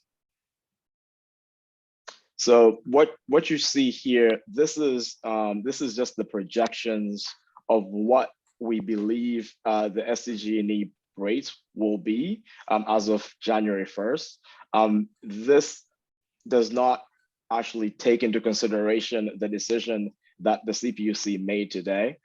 There were a few moving pieces there, including an under collection to the tune of around $148 million that is not reflected in these projected rates that you see here. We will definitely go back and reanalyze the decision and the impact to the rates that are being shown on this slide. But generally speaking, and these are system average rates, what we are expecting to see is increases in rates, or rather increases in SDG&E commodity rates come January 1st. From a system average for a residential customer, anywhere by 1.04 cents per kilowatt hour on average, or system average, which translates to about an 8.40% increase. For medium and large commercial customers, an increase of about 8.5% on system average. The one thing to note here is system average depiction of a rate increase do not mean a whole lot to an average customer. And so what we've done is we've also looked at the individual rate, or rather individual customer classes, and seeing what these system averages would mean from a percentage-based rate increase that perhaps we'll see play out on January 1st.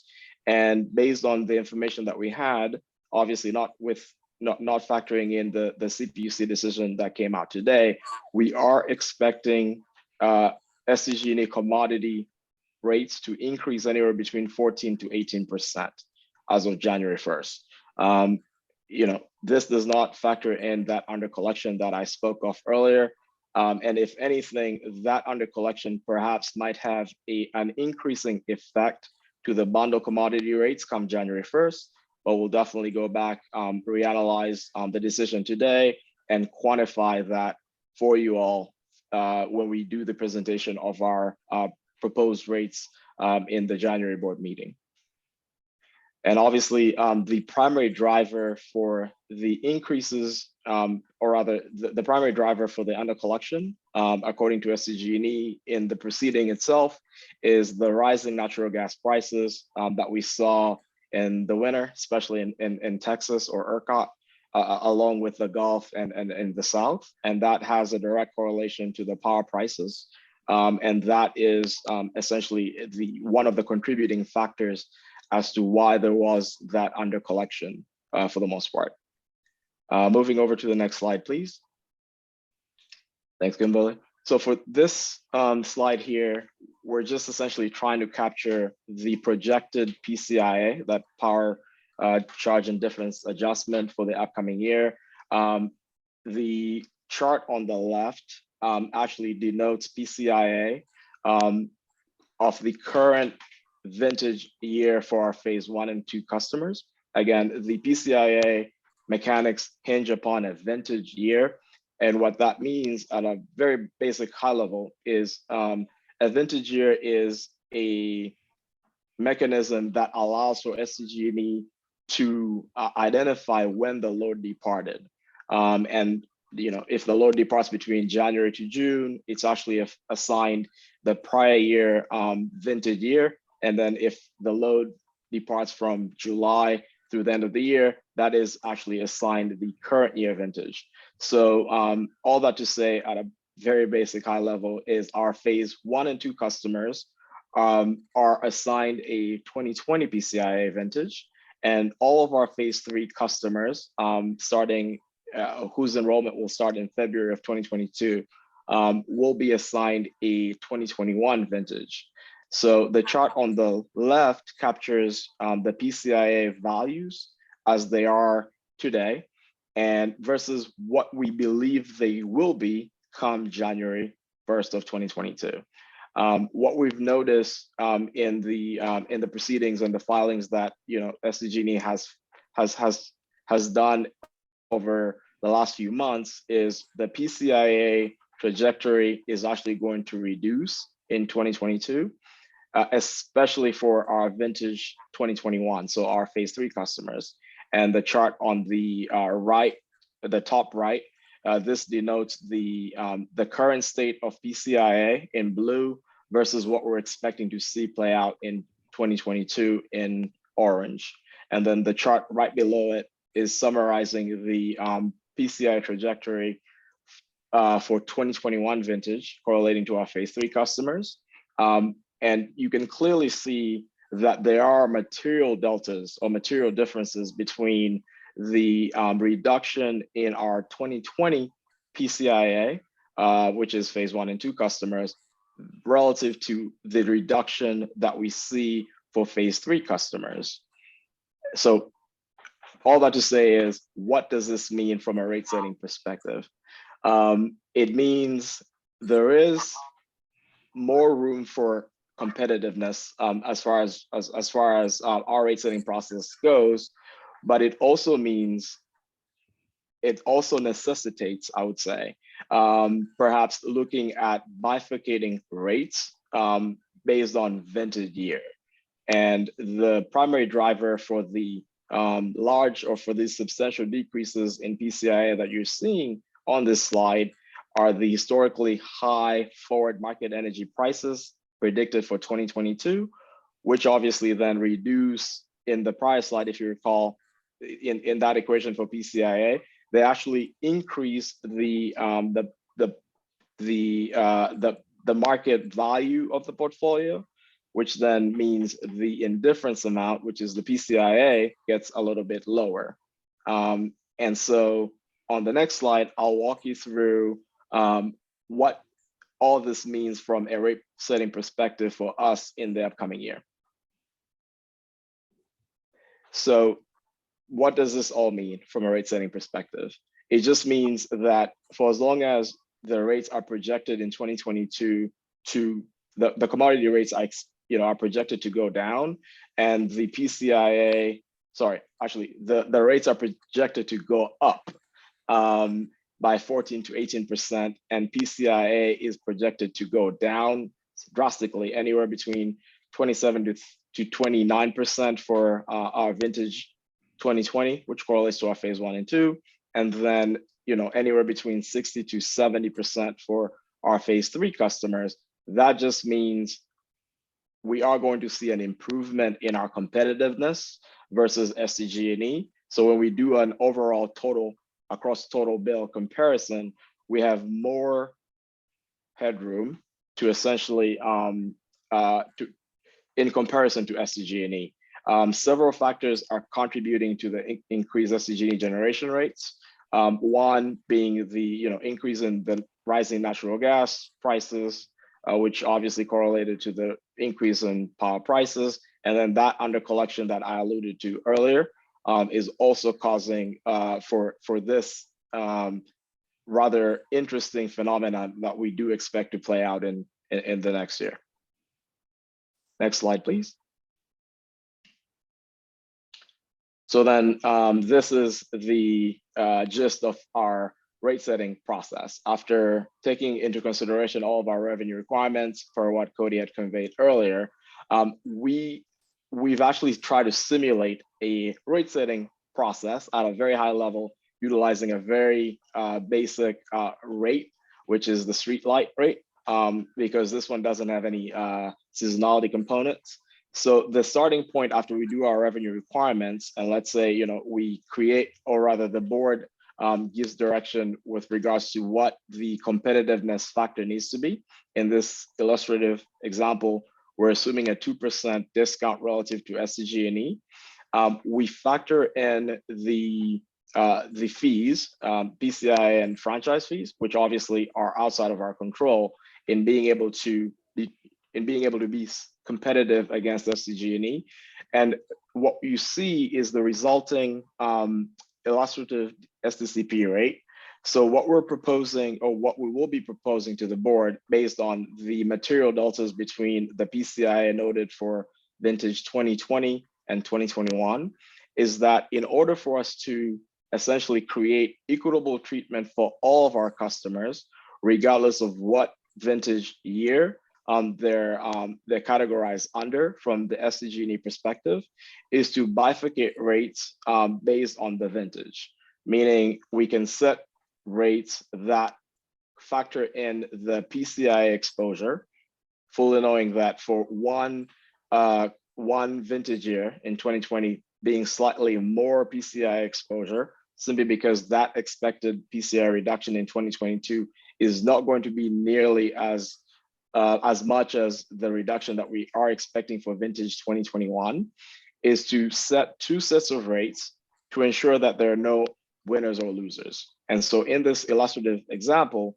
what you see is we're comparing the two sets of rates based on vintage and factoring in the PCIA exposures, one being a little bit more in 2020, and then for 2021 being slightly less.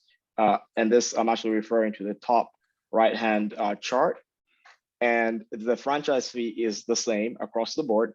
And the resulting SDCP rates will be slightly lower for the customer under PCI vintage 2020 and be a little bit slightly higher for the 2021 customer. But overall, the net value proposition relative to SDG&E, which is what the second chart at the bottom is denoting, is going to be the same.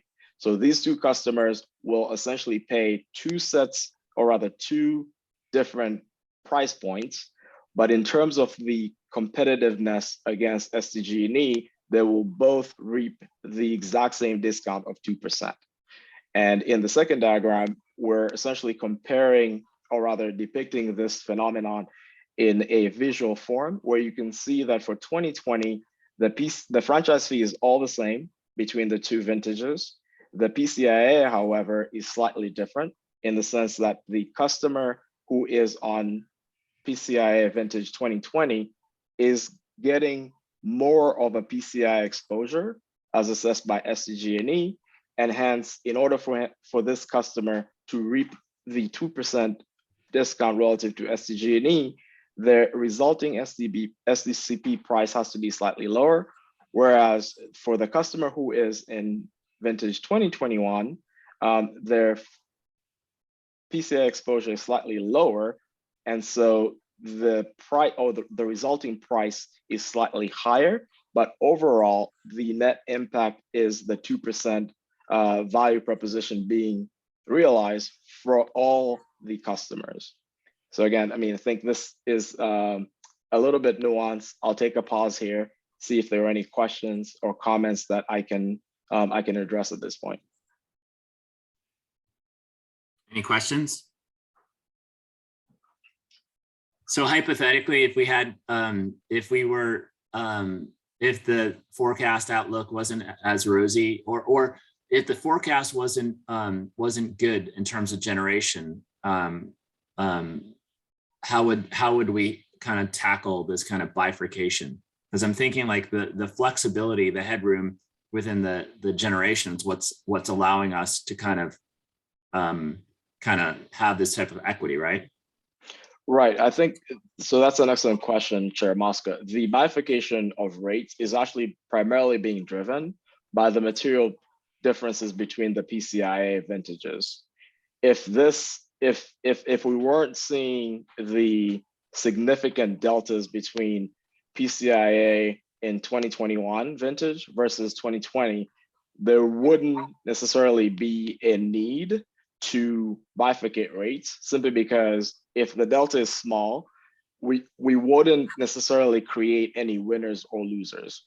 Whereas now that this delta is so significantly high, if we didn't bifurcate rates by PCI vintage, essentially we would create inequities across our phase 1 and 2 customers, wherein it's possible that the phase 3 customers might have realized unintended benefits relative to the phase 1 and 2 customers in vintage 2020. And so this is something that other CCAs that have essentially expanded into new territories, it's something that has occurred there. Clean Power Alliance had the same or rather similar issue. But for them, it was actually a reversal of what we're seeing, in the sense that they're, and typically, historically, I would say the later, or rather the latter PCI vintage tends to be slightly more expensive than the former. But in this scenario for 2022, you're actually seeing a reversal of fortunes.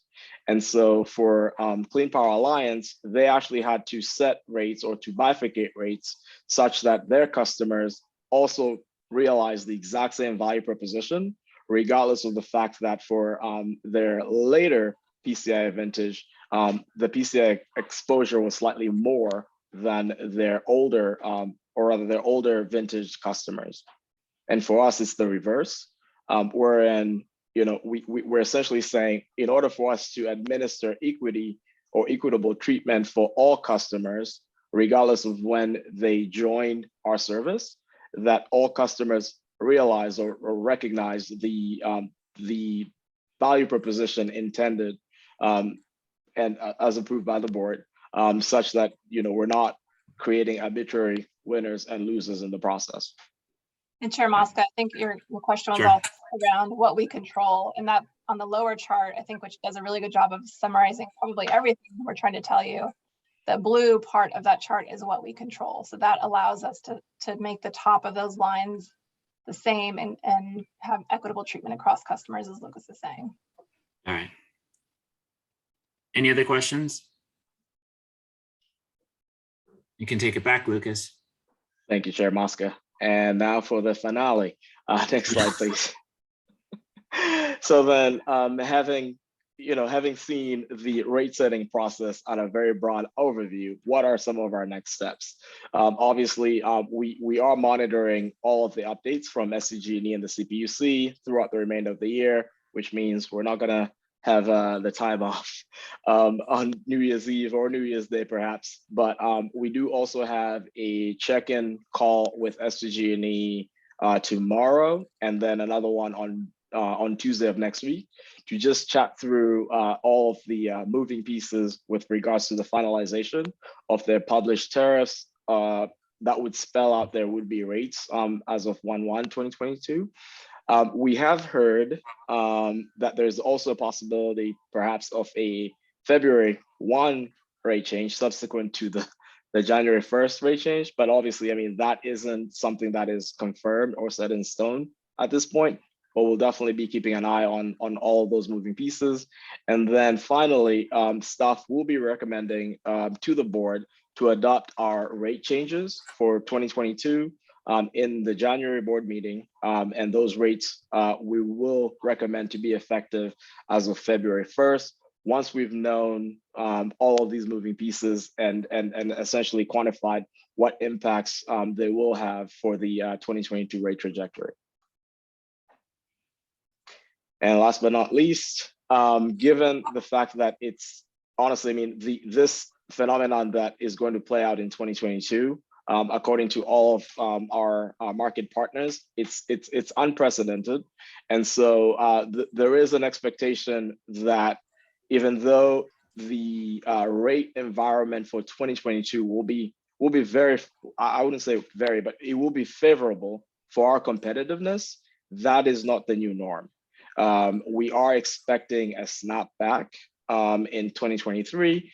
And so what that means from our perspective in terms of our rate setting process and the mechanics to ensure our long-term viability is to definitely perhaps build reserves in 2022 for the for the expected very challenging rate environment in 2023 and possibly beyond. And that actually concludes our presentation for tonight. I definitely would like to stay on and field any questions that the board or the general public might have on this item. All right, thank you, Lucas. Great presentation, very comprehensive. Any questions for Lucas or any comments? We have one hand up, Director Himura. Thank you, Lucas.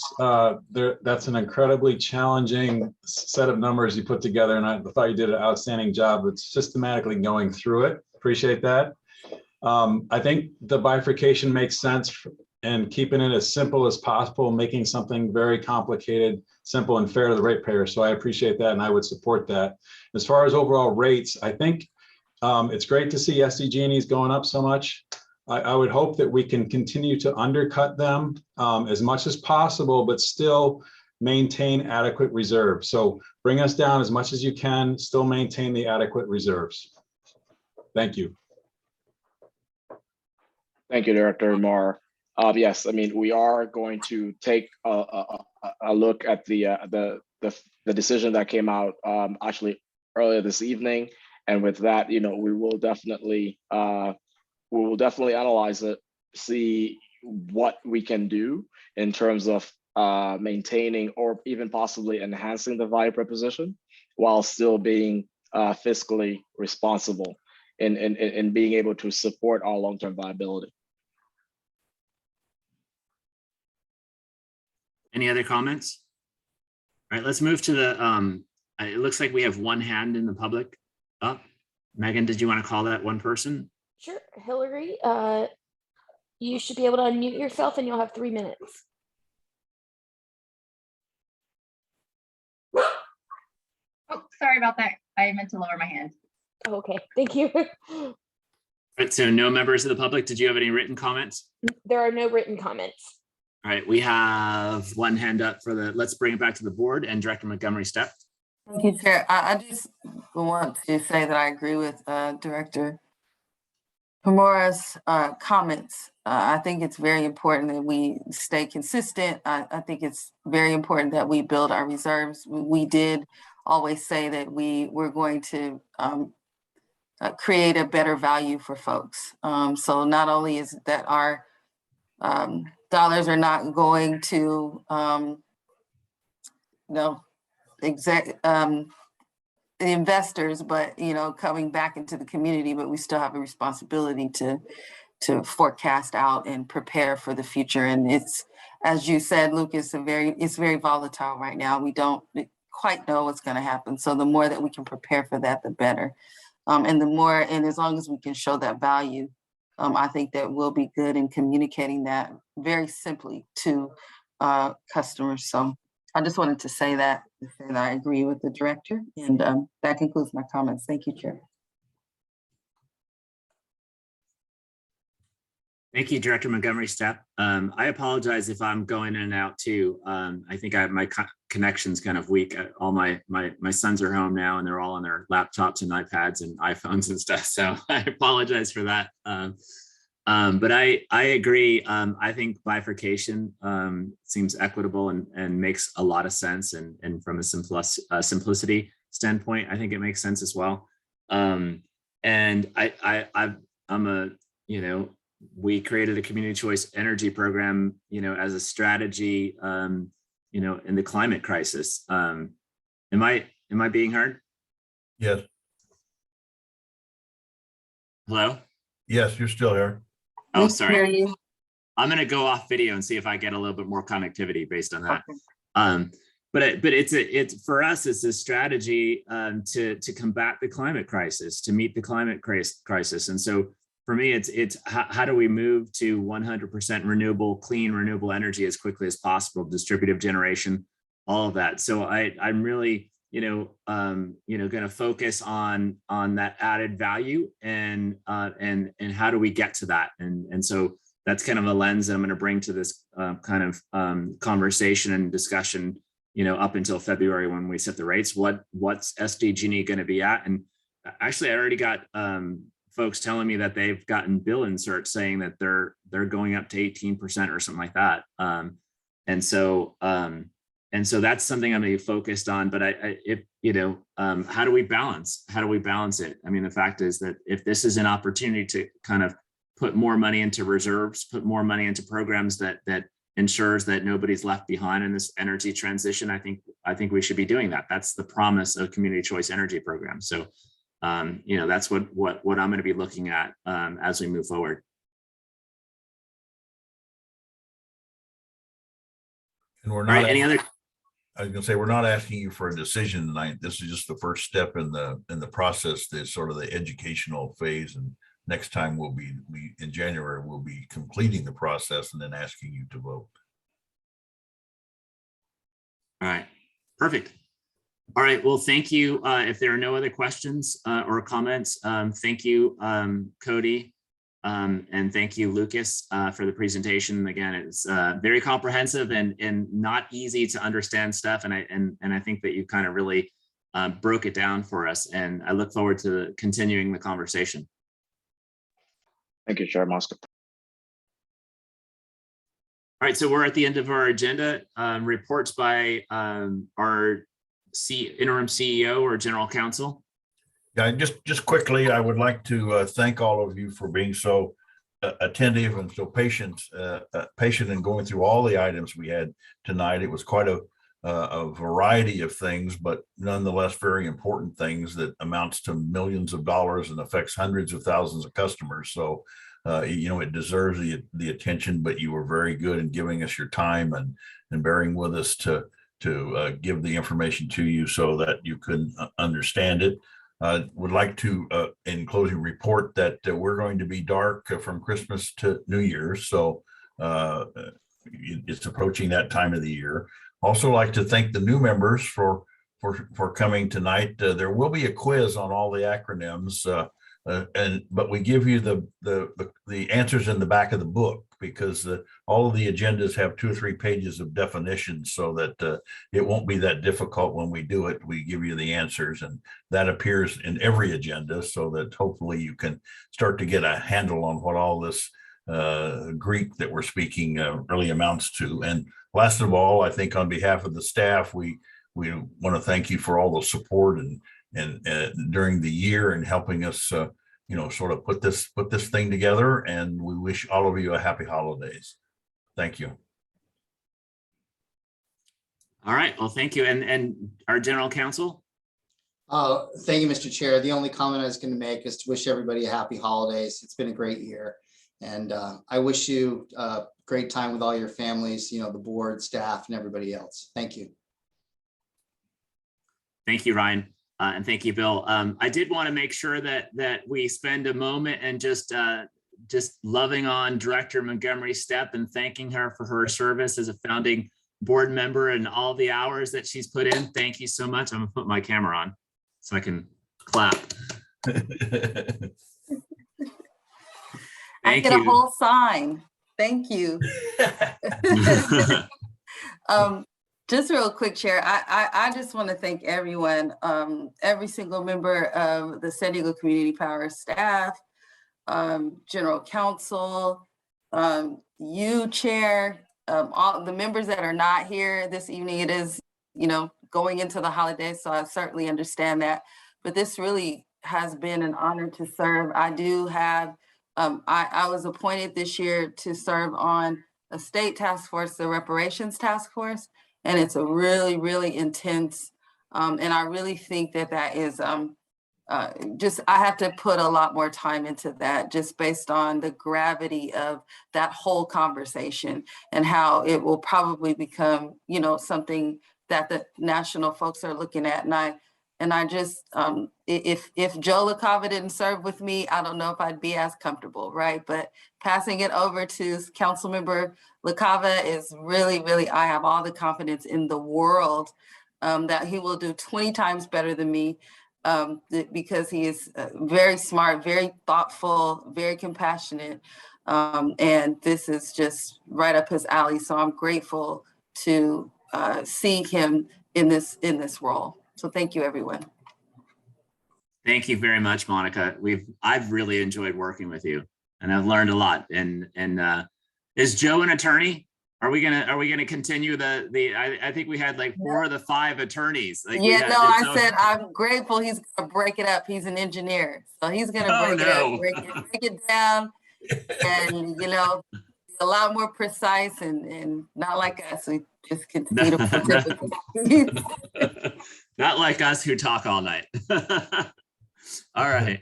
I see Director Sotelo Solis is back on. I wanted to see if you had given any more thought to serving on the ad hoc committee for the recruitment of our next CEO.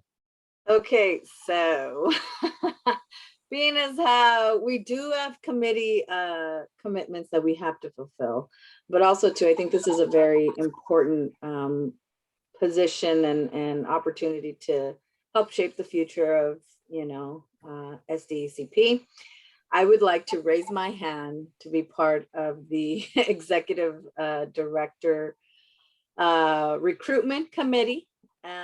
Again, as long as there's flexibility with people who have Sand Egg Fridays, I'm all in. The reality is we can never, if not us, then who? If not now, then when? And I'm a big believer in that. I will sometimes then just have a ponytail or a bun on, and you will get me as is, no makeup, bouncing. But I think that's who I am, and I really want to see the organization succeed. So I would love to be part of that. So yes, I will raise my hand there, Chair, to be part of the committee. And I just want to say congratulations to Director Montgomery Stepp on her pro tem position. Felicidades, her new role.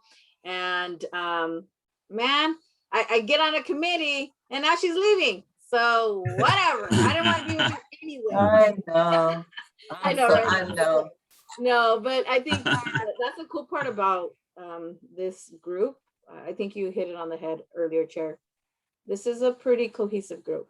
And I think there's a lot of very forward and very progressive thinking folks here.